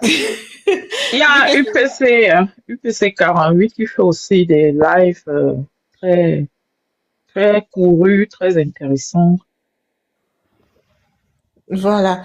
Je ne sais pas si quelqu'un voudrait prendre la parole sur un aspect précis voilà, de ce qui s'est passé. Mais je voulais aussi peut-être un peu revenir sur le fait que il a dit, je sais que les plans de Chiroma ont échoué. Le plan que Chiroma, ça veut dire quand même que le président et lui, Chiroma, avaient un plan. Et sur quoi, comment est-ce que Armel, vous qui êtes dans le groupe, toi qui es proche, hein, on peut espérer avoir quelques petites indiscrétions de ta part, si c'est possible d'espérer. Qu'est-ce qui exactement a été mis en place quand on voit que le président élu lui-même, dans une lettre ouverte, avait dit qu'il utiliserait tous les moyens qui se prêtaient à lui, notamment avec le peuple dans les manifestations, les marches et les villes mortes, ou encore avec la diplomatie et peut-être une voie armée. Alors, quand on regarde ici, jusqu'ici, peut-être pour vous qui êtes proches comme ça, à travailler avec le président élu, et quelques indiscrétions, peut-être au niveau de la diplomatie, quelles sont les mesures que vous avez déjà prises et qui n'ont pas marché? Je pense que si ça n'a pas marché, on peut en parler quand même. Donc, quelles sont les mesures que vous avez déjà prises qui n'ont pas marché et voilà, qui étaient capables d'asséner un coup d'éclat à ce régime? Alors, depuis l'élection et même depuis que le président Chiroma n'est plus au Cameroun, il y a un certain nombre d'initiatives et de choses qui ont été faites. Euh, je commencerai d'abord par citer ce qui est fait sur le terrain au Cameroun pour soutenir les prisonniers. Parce que souvent on parle des prisonniers, on dit que oh, Chiroma a abandonné les prisonniers, il ne fait rien. Il y a un collège d'avocats. Maître Timban, qui est souvent sur les panels et tout, il est dans ce collège d'avocats pour sillonner les prisons au Cameroun. C'est eux qui ont essayé en fait de recenser tous ces Camerounais qui avaient été arrêtés et qui nous disent régulièrement que en fait les arrestations au faciès n'ont jamais cessé. Ça continue toujours, même en prélude à la venue du pape. Il y a des colis alimentaires qui sont envoyés. Et le président Chiroma s'est beaucoup appuyé sur les associations parce qu'il y a beaucoup d'associations qui sont actives au Cameroun auprès des prisonniers, comme l'association de Kawala, Stand Up Cameroun, et il y en a beaucoup d'autres. Mais seulement, on a choisi, en fait, on a pris l'option de la discrétion parce que si ces associations-là disent ouvertement et tout que c'est Chiroma qui a financé, c'est lui qui a envoyé les colis alimentaires et tout, elles risqueraient de perdre leur agrément, l'autorisation qui leur permet d'aller mener des activités auprès des prisonniers. Donc, il y a tout ça qui est fait. Il y a des plaintes qui vont encore arriver contre les membres du régime. Il y a une plainte aux États-Unis qui va viser tous les responsables de ELECAM, tous les responsables du Conseil constitutionnel, dont cette procédure est déjà en cours et au regard de la répression qu'il y a eu des victimes et de tout ce qui s'est passé suite à cette forfaiture, ils vont être incriminés. Il y aura des sanctions. Il y aura des sanctions contre eux. Maintenant, sur le plan diplomatique, vous avez vu la visite de Maître Alice Combs aux États-Unis. Il y a aussi eu pas mal de contacts et de réunions qui se sont faites là-bas avec Thibault Nagui et puis avec des sénateurs. Elle a même été reçue au département d'État. Et là-bas, au département d'État, ils ont rencontré un diplomate et qui est aussi un défenseur des droits humains qui avait fait son stage au REDAC au Cameroun il y a à peu près une vingtaine d'années. Donc, lui, il a pris ce dossier à bras le corps pour pousser, pour essayer de peser dans le dossier et faire avancer la cause du peuple camerounais. Pour ceux qui sont attentifs, vous avez pu voir que le MC14 qui s'est tenu au Cameroun il y a 2 semaines, c'était une réunion en fait au rabais parce qu'il y a beaucoup de ministres qui n'ont pas accepté de faire le déplacement. Il y a même le directeur de la Chambre internationale de commerce qui est à Paris. Il a refusé d'y aller, il a tout annulé et toutes les réunions qui étaient en amont, en préparation, parce que comme vous savez, il y a beaucoup de réunions qui se passent avant les séances plénières aux dates qui sont fixées. Tout a été délocalisé à Genève. Et parce que, en fait, c'est les pays africains, il faut le dire. L'OMC est dirigé par une Nigériane, Ngozi, mais c'est les pays africains qui ont insisté parce qu'ils ont dit que si on veut délocaliser cette réunion, il faut que ce soit dans un autre pays africain.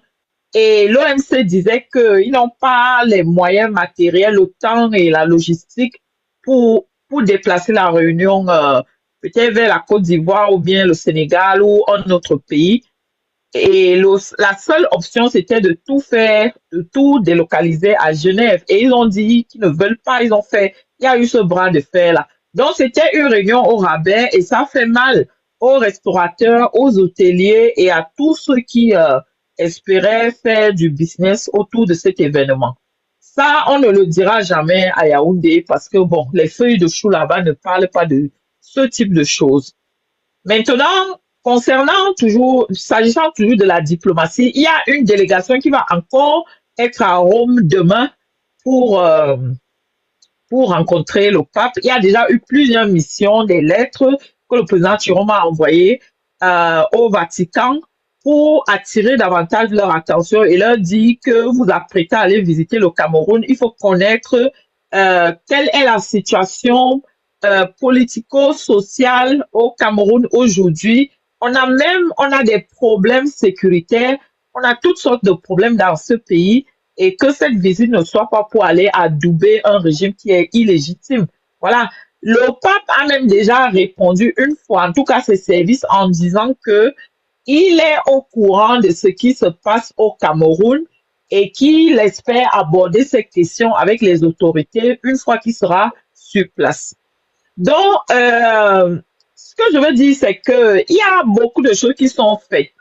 La diplomatie n'est pas, en fait, une démarche qui fait beaucoup de bruit ou bien qui est toujours dans le buzz, mais il y a beaucoup de choses qui se font. Et je voudrais même vous donner un scoop. Bon, beaucoup disaient que Chiroma n'a pas d'équipe, il n'a pas d'architecture, ceci. Il y aura une annonce qui va être faite très prochainement, peut-être même cette semaine. Voilà. Il y aura vraiment une annonce qui va être faite pour présenter une bonne partie des membres de l'équipe de Chiroma. Certains sont déjà connus. Voilà. Donc, les Camerounais doivent savoir que Issa Chiroma n'a pas renoncé. Il a dit, et quand il a dit qu'il ne va pas abdiquer, il ne va pas renoncer, ce n'était pas que des mots, ce n'était pas que des paroles. Il sait ce qu'il doit au Cameroun et aux Camerounais. Et il sait la confiance qu'on a placée en lui. Donc, nous ne devons pas nous décourager dans ce combat. Moi, personnellement, j'ai dit que je vais me battre jusqu'à ce que le Cameroun soit délivré. Quel qu'en soit le leader qui sera là. Parce que nous ne pouvons pas accepter d'être dans un pays qui est immensément riche, qui a tout, en fait, pour que tout Camerounais vive étant épanoui, soit équilibré et tout. Mais nous manquons de tout. Nous nous plaignons de tout. Nous sommes pillés chez nous. Nous sommes, en fait, ostracisés chez nous. Et on est même parfois plus respecté à l'étranger qu'à la maison, dans notre propre pays. Donc, ce combat est le combat de nos vies. C'est un combat, en fait, nous devons être déterminés jusqu'au bout. C'est pour ça que les manœuvres qui sont celles des personnages comme Ben Modo ou bien Chris Manning, qui a même été au cœur de la campagne et tout, et qui s'est retourné après, et de bien d'autres Camerounais, sont des crèves-cœurs. C'est des choses, en fait, qui sont des coups de poignard dans le dos. Des gens qui auraient dû être mobilisés pour se battre pour le Cameroun. On peut donner la liste de ces hommes-là qui veulent détruire le combat. Non. Ah, ils sont nombreux. Oui, mais il faut que les panélistes les connaissent, les femmes les connaissent, parce que on peut commencer par qui Morgan Palmer, on l'entend plus. On va passer par Ben Mundo, tu fais avec moi. Après, on va passer par Mbede, on l'entend plus, comme par hasard. Et il y a qui encore la Chris Manet. Il y a toute une bande de gens qui tournent autour de jeunes femmes, qui démobilisent les gens, et on s'aperçoit qu'ils sont inféodés par le pouvoir en place. Ils ne veulent pas que le système change. Ils veulent que ça continue. La liste est très très longue. Hein? C'est pour cela que moi je pense que les combattants de la base, c'était de vrais combattants, ils voulaient le changement. Et ceux du corps, ils veulent juste le remplacement. Et pour suppléer ce que Ahmed disait, l'action de Chiruma, en fait, si vous regardez bien, c'est une action qui n'est pas violente. Voilà, c'est un monsieur qui doit avoir 80 ans cette année. Et déjà, à cet âge, tout le monde sait, à partir de 60 ans, là, nous sommes tributaires de la pharmacie pour la santé. Il doit prendre ses comprimés, donc il ne peut pas, à cet âge, être un chef de guerre. Il a mené d'abord une action diplomatique envers la dictature en place pour la reconnaissance de sa victoire. Il a essayé de mettre, point de vue du droit international, en difficulté tous les gouvernements du Cameroun, tous les membres du Conseil constitutionnel et même du truc électoral par rapport à leur avoir et par rapport à leur déplacement au Cameroun. Il a travaillé un peu, beaucoup même sur la diplomatie africaine, en boycottant des réunions où les réunions ont été sabotées. Et maintenant, dans tout ça, qu'est-ce qu'il a fait? Il a fait en sorte que dans le plan, dans le regard international, le Cameroun n'est plus fiable. D'ailleurs, on ne peut même pas, Standard & Poor's, même Fisher ne peut pas donner une véritable notation au Cameroun, ce qui fait que même au niveau des prêts internationaux, le Cameroun a du mal à lever des prêts, sinon à des taux excessivement élevés, montrant qu'ils sont dans l'action de Chiruma, point de vue diplomatique et non violent, peut asphyxier l'économie de ces pays-là. C'est ça qui a été, si vous regardez bien ce que l'ANC a fait, ce sont des actions diplomatiques, et c'est vrai qu'il y avait aussi une action militaire de Winnie Mandela, mais plus l'action diplomatique qui commençait à asphyxier l'économie de Ian Smith, qui était le promoteur de l'apartheid, et qui ont montré qu'ils ne pouvaient plus continuer comme ça. Il fallait passer à l'indépendance, à remettre le pouvoir à celui qui gagne au noir. C'est exactement ce que M. Chiruma est en train de faire, parce qu'il n'a pas de moyens, il n'a pas le tempérament à prendre des armes. Donc, il utilise donc des moyens purement, des moyens légaux, juridiques, diplomatiques, pour plier le gouvernement et accélérer ces changements-là. Et pour terminer, il y a le pape qui arrive. Le pape a 2 casquettes. Il est un président de la République, parce qu'il est déjà le président du Vatican. Il est aussi, le père pontife, c'est-à-dire, en fait, il a un pouvoir temporel et spirituel. Il est l'évêque de Rome. Hein. Et donc, l'église officielle au Cameroun, on ne peut pas se cacher, c'est l'église catholique. Pourquoi ils vont aller au Nozo? Ils vont aller au Nozo pour les calmer, peut-être les ramener dans le nouveau gouvernement. Et que va vouloir faire le pape? C'est faire ce changement ou pas? Et donc l'action du pape sera bien regardée par le peuple d'opposition que nous sommes. Ça va nous permettre de réorienter notre combat. Ou bien... Une seconde, Amel, est-ce que tu peux prendre la demande de KSPN, s'il te plaît? Alors, je n'ai pas la main. Moi aussi, je ne sais même pas comment on fait. Elle a oublié de nous donner la main, c'est pour ça. Moi, je ne sais même pas comment on fait. Ah, attends, je vais envoyer le message à Sandy. Oui. J'ai Et un donc, dernier extrait de Ben Modo, hein, ne vous en faites pas. ouais, pour terminer, j'ai dit donc que l'arrivée du pape au Cameroun a un symbolique. Et ce symbolique va nous amener, mardi, à bien observer. Parce que notre combat, c'est quoi? Parce que le pape aussi, c'est l'Église catholique. Oh, les écrits montrent que pendant le partage de l'Afrique, il y avait le Vatican. Et c'est le premier propriétaire étranger au Cameroun. Il ne travaille pas pour notre intérêt, il travaille pour l'intérêt du Vatican. Donc nous voulons aussi voir comment le pape, qui va vouloir se faire passer pour quelqu'un de spirituel, quelqu'un de moralement acceptable, comment il pourrait se positionner par rapport à la dictature en place. Et nous sommes là pour regarder. Mais d'après ce que Sandy a dit pour terminer, pour des enjeux de pouvoir entre les Boulos et les Nanga, qui sont venus au niveau des oppositions et diviser encore les oppositions, ça montre bien qu'en fait, notre pays va traverser une période difficile si Tchiruma ne reprend pas le pouvoir facilement. Parce qu'en fait, ils vont du principe que celui qui va prendre le pouvoir, le camp qui va prendre le pouvoir va directement neutraliser l'autre camp à jamais, puisque le pouvoir ne se partage pas.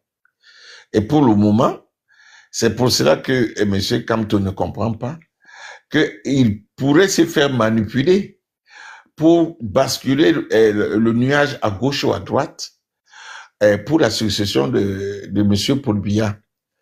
Alors que, pour moi, en se regroupant avec la vraie opposition, Tchiruma et le peuple d'opposition, on pourrait mettre à mal ces descendants des Caucasiens et mettre en place l'espoir de Wandi Ernest et de Oumiobe et ses amis pour vraiment un Cameroun dont les Camerounais seraient maîtres de leur destin, en sauvant leur culture, leur région, leur sous-sol profond, leur forêt, leur rivage.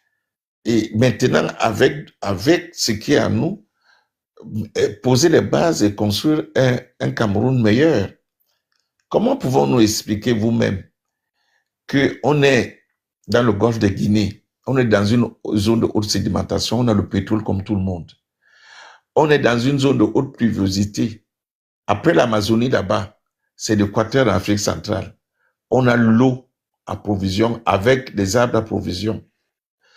On a la pluviosité, mais il n'y a pas l'eau. On a tous les cours d'eau, il n'y a pas d'électricité. Et on a des sous-sols et des mines de partout. On a des rivages.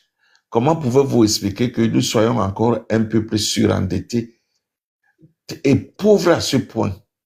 Ça veut dire que ce pays ne nous appartient pas. On est assis sur un socle, mais le socle appartient à des êtres humains qui sont à 6 000 et 12 000 kilomètres. C'est l'essence de notre combat. Parce que les 20% qu'ils nous donnent et les 80% qu'ils prennent, ces 20%, mardi, ne pourront jamais asseoir notre développement. C'est pour ça que nous pensons que le combat est à deux niveaux. Le combat pour faire partir tous les étrangers qui ont mis la main dans le Cameroun, le combat pour dégager les représentants de Oudjoula qui continuent l'administration coloniale sous une forme déguisée avec des Camerounais colorés à la peau noire et des Blancs colorés à la peau noire qu'on appelle le RDPC, qu'on appelle les Biya et qu'on appelle les Cabra de Bi, tous ceux qui sont tout autour. Ils ne bossent pas pour le Cameroun. Ils pensent voter pour ils pensent travailler pour leur communauté, mais ils travaillent pour encore l'anéantissement de notre peuple et de notre pays. Voilà le sens de notre combat. C'est pour ça que moi, je soutiens Tchiruma. Et d'après ce que Sandy a expliqué, on a vu que Tchiruma a refusé tous les compromis. Ben Mondo lui présente une situation de changement de prédateur. Mais c'est pas ce qu'on veut. On ne veut pas changer le prédateur. On ne veut pas le départ des Français pour que les Chinois arrivent. On ne veut pas le départ des Chinois pour que les Soviétiques arrivent. Non. On veut finalement que ce pays comme les grands-pères ont laissé, les pères fondateurs, reviennent complètement aux Camerounais. Aucune personne ne peut développer votre famille que vous-même. Et personne ne viendra développer le Cameroun si ce n'est des vrais Camerounais. Mais pour cela, il faut que les Camerounais aient des vrais outils qui leur permettent leur propre développement sans appeler des étrangers. Un étranger n'a jamais développé un autre pays. Et c'est ce que les Camerounais doivent apprendre. Et maintenant, travailler avec ces gens-là, vous serez toujours des esclaves. Vous serez toujours des dominés. Il n'est pas question d'idéologie, il est sur cette question que le Cameroun doit revenir aux Camerounais, que nous qui avons subi la colonisation, la situation post-coloniale, que nos enfants et nos petits-enfants ne suivent pas les mêmes malheurs que nous. Voilà, je vais laisser la parole à Mardis après avoir fait un petit tour sur les conséquences de l'échec de l'UPC depuis 1955. Merci. Mardis, vas-y. Bon, Armel Mardis, elle n'est pas là. Bon, je vais mettre mon dernier. Ah, ok. Fais alors le tour alors, et puis il est minuit, je vous laisse dormir. Non, en fait, oui, Ahmed, s'il te plaît, si tu peux mettre le dernier audio là. Oui, je mets le dernier extrait de Ben Modo. Vous vous plaignez qu'on fait des interférences. Nous n'avons fait aucune interférence au Cameroun. Ingérence au Cameroun. Donnez-nous le pays que vous voulez qu'on traite, que la France se traite avec. Et ça, en d'autres termes, ça veut dire, allez faire vous-même votre révolution. Et ce que vous allez avoir à la fin de la révolution, c'est avec ça que nous, on va travailler. Ça, c'est encourageant pour nous. Tu vois? Parce que on sait tout au moins que la France ne viendra pas s'ingérer. Parce que la France peut s'ingérer de plusieurs manières. Tu vois? Et c'est la même chose qu'on veut d'Israël. Une fois que nous, on a l'assurance que les forces spéciales et le pays vont rester hors de ce truc, on prend des même dans 2 jours. Tu vois un peu? Parce que si tu enlèves les forces spéciales et si tu enlèves le pays, mais l'armée du Cameroun, on attaque les gens qui sont sur place sur le terrain. En 2 jours, on a fini avec ça. Il n'y en a plus président. Donc, voilà la logique que nous sommes en train de suivre pour négocier avec ces gars-là. Parce que si on ne négocie pas, ça va rendre la révolution compliquée. Parce que si le pays décide de bagarrer, ça veut dire qu'au lieu de lancer, il nous faut encore chercher beaucoup d'argent pour les munitions, les armes, beaucoup d'hommes et tout, ça peut rendre tout ça. Et puis les morts inutiles et tout. Moi, je pense pas que c'est nécessaire. C'est pour ça que je voudrais avoir une conversation avec Tiroma. Pour lui présenter la situation telle qu'elle est. Voici ce que Israël veut que tu fasses. Si tu peux faire ça, alors ils ne vont pas, le pays ne va pas lutter. C'est ça parce que tu comprends un peu. Donc, mais moi je redis que ces gens-là n'ont pas vocation à rester au Cameroun parce qu'ils ont fait trop de mal. Ils ont tué les Camerounais, ils ont réprimé sauvagement des manifestations pacifiques. On continue même d'enlever les Camerounais, de les embastiller. On parle aujourd'hui de plus de 3000 personnes qui sont parquées comme du bétail dans des endroits insalubres. Donc, pour moi, franchement, Regarde un peu. Si on obtient la libération de tous les prisonniers politiques, le départ de M. Biya, tu comprends un peu, l'installation d'une transition, peut-être d'1 an, tu vois un peu, avec des nouvelles élections dans 1 an. Une sorte de transition qui va avoir tout. C'est-à-dire qu'ils peuvent nous donner quelques membres de chez eux, mais tous les membres de l'opposition sont dedans, les membres de la transition sont là. Bref, un conseil de transition. Non, mais quand tu dis ils peuvent nous donner quelques membres, tu parles du régime. Tu parles des gens du régime. Non, moi je parle des gens qui ont des intérêts. D'accord. Ça veut dire que la France peut nous dire, nous on veut travailler avec tel gars. Israël peut nous dire, nous on veut travailler avec tel gars. Donc tout ce qu'on fait, on le dit parce qu'on sait que ce sont ces gars-là qui protègent les intérêts de la France ou d'Israël.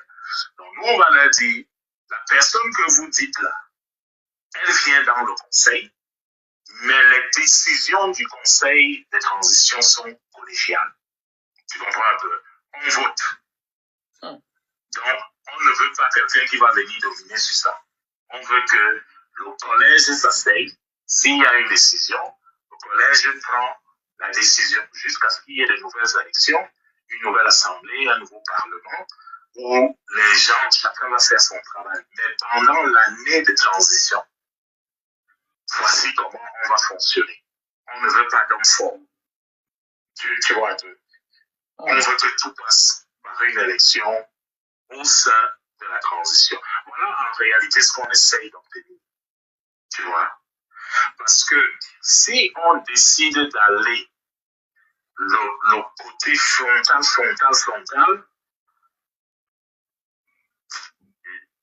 je pense que ça va tuer encore beaucoup plus de personnes. Mais si on peut limiter les morts, je ne sais pas, peut-être à 100 ou à 200, déjà même 200 morts, c'est beaucoup. Mais il y aura des morts, on ne peut pas faire la guerre sans qu'il y ait des morts. Donc, nous, on sait qu'on va faire cette guerre-là. Mais ce que nous, on est en train de vouloir comprendre, c'est est-ce qu'il y a moyen de diminuer le temps que cette guerre va prendre, numéro 1. Est-ce qu'au lieu de faire 6 mois de guerre, est-ce qu'on peut résoudre ça en 2-3 jours de guerre? On sort de ça. Pour que la durée de la guerre soit réduite, il faut que ceux qui financent la guerre arrêtent de financer cette guerre. Il faut par exemple que Israël, qui contrôle le pays, tu vois, non, décide que non, le pays ne va pas riposter. Donc, ça veut dire que quand Israël, les intérêts d'Israël quand Israël pense que ses intérêts sont sécurisés avec nous, Israël va ordonner au pays de ne pas lutter. Je ne sais pas si on se comprend. Si la France pense que ses intérêts sont sécurisés, alors les opérations spéciales les forces spéciales ne vont pas lutter. Parce que les forces spéciales, elles sont contrôlées par les Français. À travers les gens qui sont là. Donc tu as donc deux pays. Tu as donc un pays où l'armée de ce pays-là, les forces camerounaises elles-mêmes ne sont pas les mieux entraînées et ne sont pas les plus fortes. Elles ne sont même pas les mieux équipées. Hein. L'armée régulière n'est pas équipée. Elle n'est pas, exactement. Donc, on est dans l'obligation d'entrer en négociation avec la France, entrer en négociation avec Israël, trouver un accord pour que les deux corps-là restent loin de la bataille. Si les deux corps-là restent loin de la bataille, le reste là, on va gérer ça. En 2 jours, on a résolu le problème. Donc voilà un peu l'idée, en tout cas l'architecture de comment on veut faire ça. Et personnellement, je pense que c'est la seule voie. À moins qu'on ait 70-80 milliards quelque part pour faire la guerre sur 5 mois, 6 mois, où le meilleur va gagner, à moins qu'on ait ça, je ne vois pas un autre chemin. Même si Thioma va faire la négociation, tu vois, cette négociation-là ne va pas aboutir sur quelque chose de meilleur. Parce que tu auras toujours Israël sur le chemin. Et tu auras toujours la France sur le chemin. Or, le moyen le plus rapide de faire cette transition, c'est celui que nous avons là sous la main. Si quelqu'un nous dit, la France nous a parlé de 2 ou 3 choses, on n'a pas de souci à ça. si c'est tout ce qu'on leur a dit, c'est que on ne peut pas avoir dans les mines, par exemple, dans les ressources minérales, on ne peut pas avoir la France qui détient 65% des permis. Ça ne peut pas. Mais oui, c'est pas.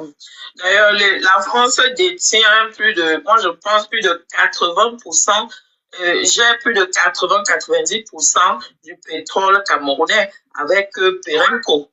Donc, tout ça, ça devient insupportable. Voilà. Et c'est pour ça qu'il faut des gens qui vont faire cette négociation. Tu vois un peu. Il faut donc ce comité dont je suis en train de te parler, qui va amener les idées sur comment est-ce qu'on mène cette négociation. Quand on arrive sur peut-être que les 20 ou les 30 n'iront pas à la négociation, mais il faut quand même qu'avant d'aller à la négociation, que 20 ou 30 personnes aient mis les têtes ensemble, tu vois. Parce que moi, je peux voir les choses d'une manière A, toi, tu peux voir ça, tu peux voir un temps que moi, je n'avais pas vu. Et en débattant de cela, ça sort et on trouve une entente commune. Le but, c'est de rentrer au Cameroun. On a besoin de rentrer au Cameroun cette année. Si on peut le faire en janvier ou en février, qu'on le fasse tranquillement, on rentre dans notre pays. Effectivement. Ah, mais ce que je veux, en fait, étant donné que tu attends le retour du président Chiroma, tu as dit qu'on t'a donné rendez-vous plus demain. Pour moi, tout ce qui peut contribuer au changement, surtout d'abord à l'effondrement de ce régime, est bon à prendre. Maintenant, le président Chiroma a une équipe qui est autour de lui. Il y a des cercles concentriques. Hein. Moi, je n'ai aucun pouvoir de décision auprès des équipes.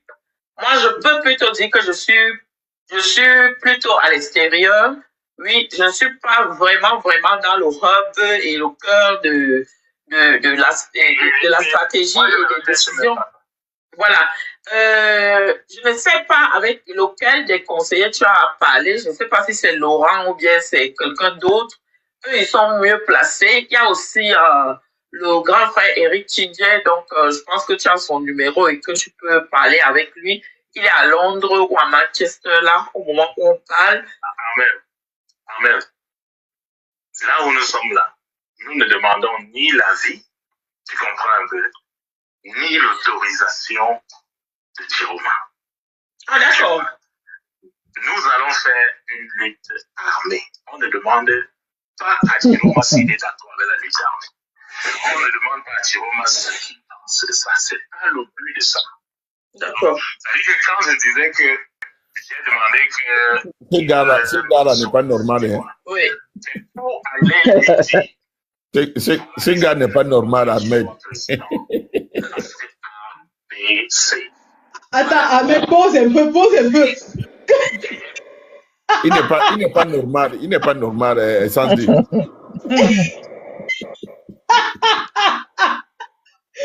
Il ne va pas attendre la permission de Chiroma pour faire la lutte armée.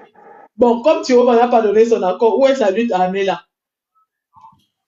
Hey! C'est pas lui qui disait ici que Chiroma a seulement signé son papier. Chiroma ne signe pas ici que...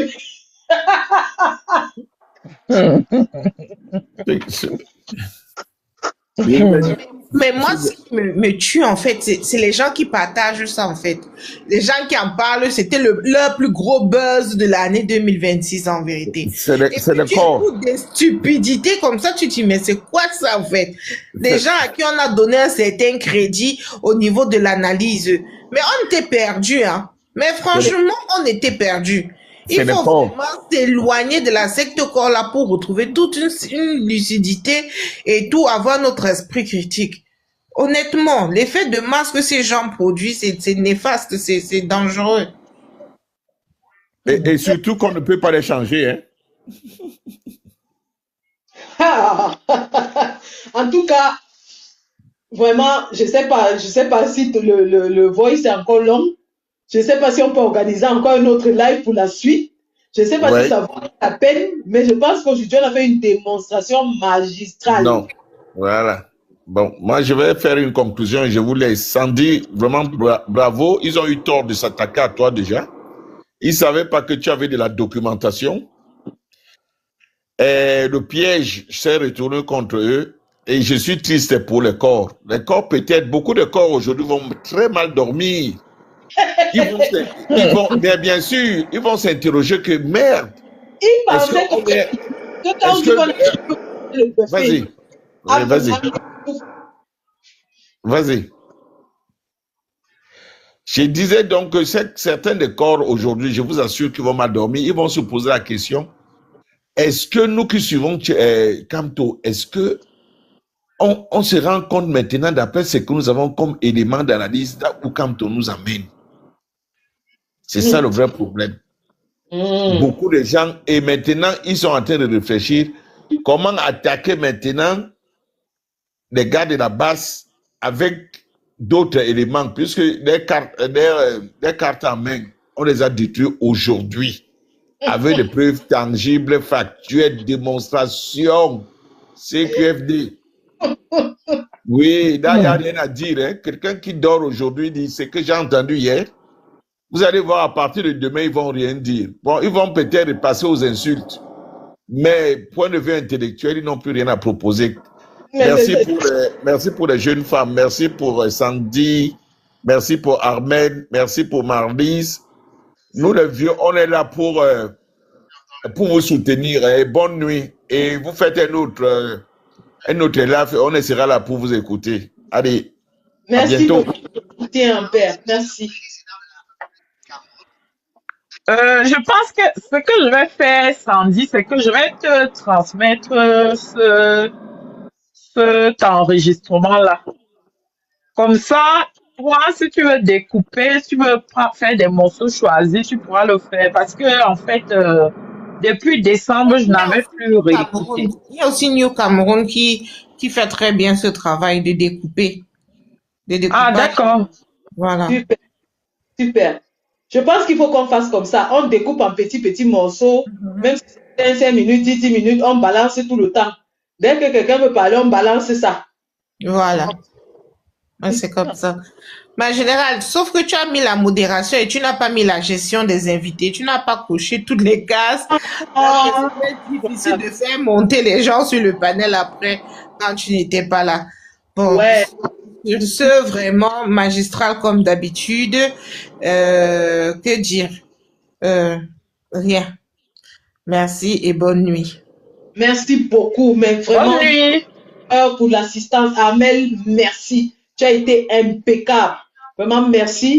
On continue le boulot. Rien ni personne ne va nous donner. Aucune injure, aucune intimidation ne va nous arrêter et nous détourner de la vérité des urnes. On continue. Dès que quelqu'un... maintenant, c'est action-réaction. Quelqu'un contredit, on sort les preuves. C'est comme ça et pas autrement. Merci vraiment beaucoup. Moi, j'étais outrée par la vidéo de Caporal Grillé que j'ai suivie ce matin. J'ai trouvé ça vraiment minable parce que il t'avait présenté à tous les Camerounais. Il a dit que tu es sa fille. Vous travaillez ensemble, vous êtes là-bas au UK ensemble. Et puis, même quand il t'a passé le témoin à la base, on a tous vu cette vidéo. Mais venir maintenant tenir les propos qu'il a tenus, insultant même, franchement, moi, ça m'a dégoûté. Ça m'a vraiment dégoûté. J'avais du respect pour ce monsieur, mais ce matin, je me suis vraiment posé la question. Est-ce que, en fait, on peut délaisser un combat dans lequel on est et pour lequel on a tout donné depuis 30 ans ou 40 ans parce que il faut protéger un homme. Et surtout, ça, c'est vraiment... protéger le village. Ces gens sont dans le combat du village, le combat villageois et tribaliste et clanique. Ils appellent certaines personnes pour leur dire que tu es Bamileke, tu cherches quoi derrière Tiroma. Tu portes le nom, tu fais Tiroma. Donc, du coup, ça te donne la dimension des individus. Hein, et moi, vraiment, lorsque quelqu'un pour qui j'avais de l'estime tombe dans ce registre-là, je ne peux que le laisser dans ça. Le but, justement, c'est que je réagisse et que ça devienne une séance de ping-pong entre nous. La séance de ping-pong ayant pour but de me détourner de mon objectif principal qui est la restauration de la vérité des urnes. Je leur dis donc que c'est perdu. Ils vont m'insulter autant qu'ils veulent, organiser des panels autant qu'ils veulent. Ils n'existent pas pour moi. Point barre. Moi, je n'ai pas écouté, je n'écoute pas ces lives-là. Ils n'existent pas pour moi. Mon objectif est à Yaoundé et non dans un chantier de sans-papier au UK. Et non, moi, je pense qu'il faut rester focus.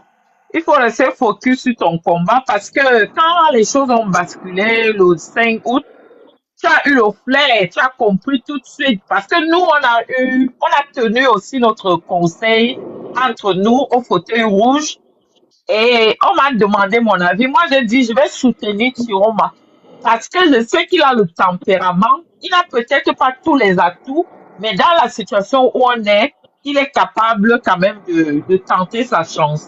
Voilà. Non. Parce que la politique, c'est ça aussi, hein. Il faut sentir les choses. Et le timing est crucial en politique. Si tu rates le moment clé, c'est fini. C'est fini pour toi. Voilà. Donc, les gens qui n'arrivent, si tu as du mal, en fait, à t'adapter quand les données changent, quand le vent tourne, si tu es incapable de t'adapter à la nouvelle séquence qui s'ouvre, tu ne pourras jamais réussir en politique. Tu ne pourras jamais, tu seras toujours en retard. Parce que la politique est dynamique et elle évolue. Et, voilà. Elle n'est pas statique. Donc, je suis vraiment désolée. En tout cas, merci pour aujourd'hui. Merci pour le temps que tu as accordé. Merci pour ta disponibilité, pour ton combat, pour ta détermination auprès du président élu et de notre peuple. Et vraiment, bravo pour le courage, bravo pour la vérité que tu as dite ce soir. Et merci à tous ceux qui nous ont suivis. Nous allons continuer, le combat continue et nous nous battrons jusqu'à ce que la vérité des urnes soit restaurée. Parce qu'on ne peut pas combattre les conséquences sans combattre les causes. On ne peut pas nous dire aujourd'hui que non, Biya est illégitime, mais laissons-le, allons combattre ce que Biya fait. Tout ça a une seule racine. Tous les mots du Cameroun ont une seule racine qui est Paul Biya. Donc, tant qu'on est là pour ne pas combattre Paul Biya, mais combattre ce qu'il dit et ce qu'il fait, nous l'avons tous faux. Et nous, on a compris cela. C'est pour ça que nous disons, notre combat, c'est de dégager Paul Biya et son régime, et tout le reste sera résolu. Donc, merci et à plus tard. Merci. Exactement. Merci beaucoup. Force et courage à nous. Merci. Hein.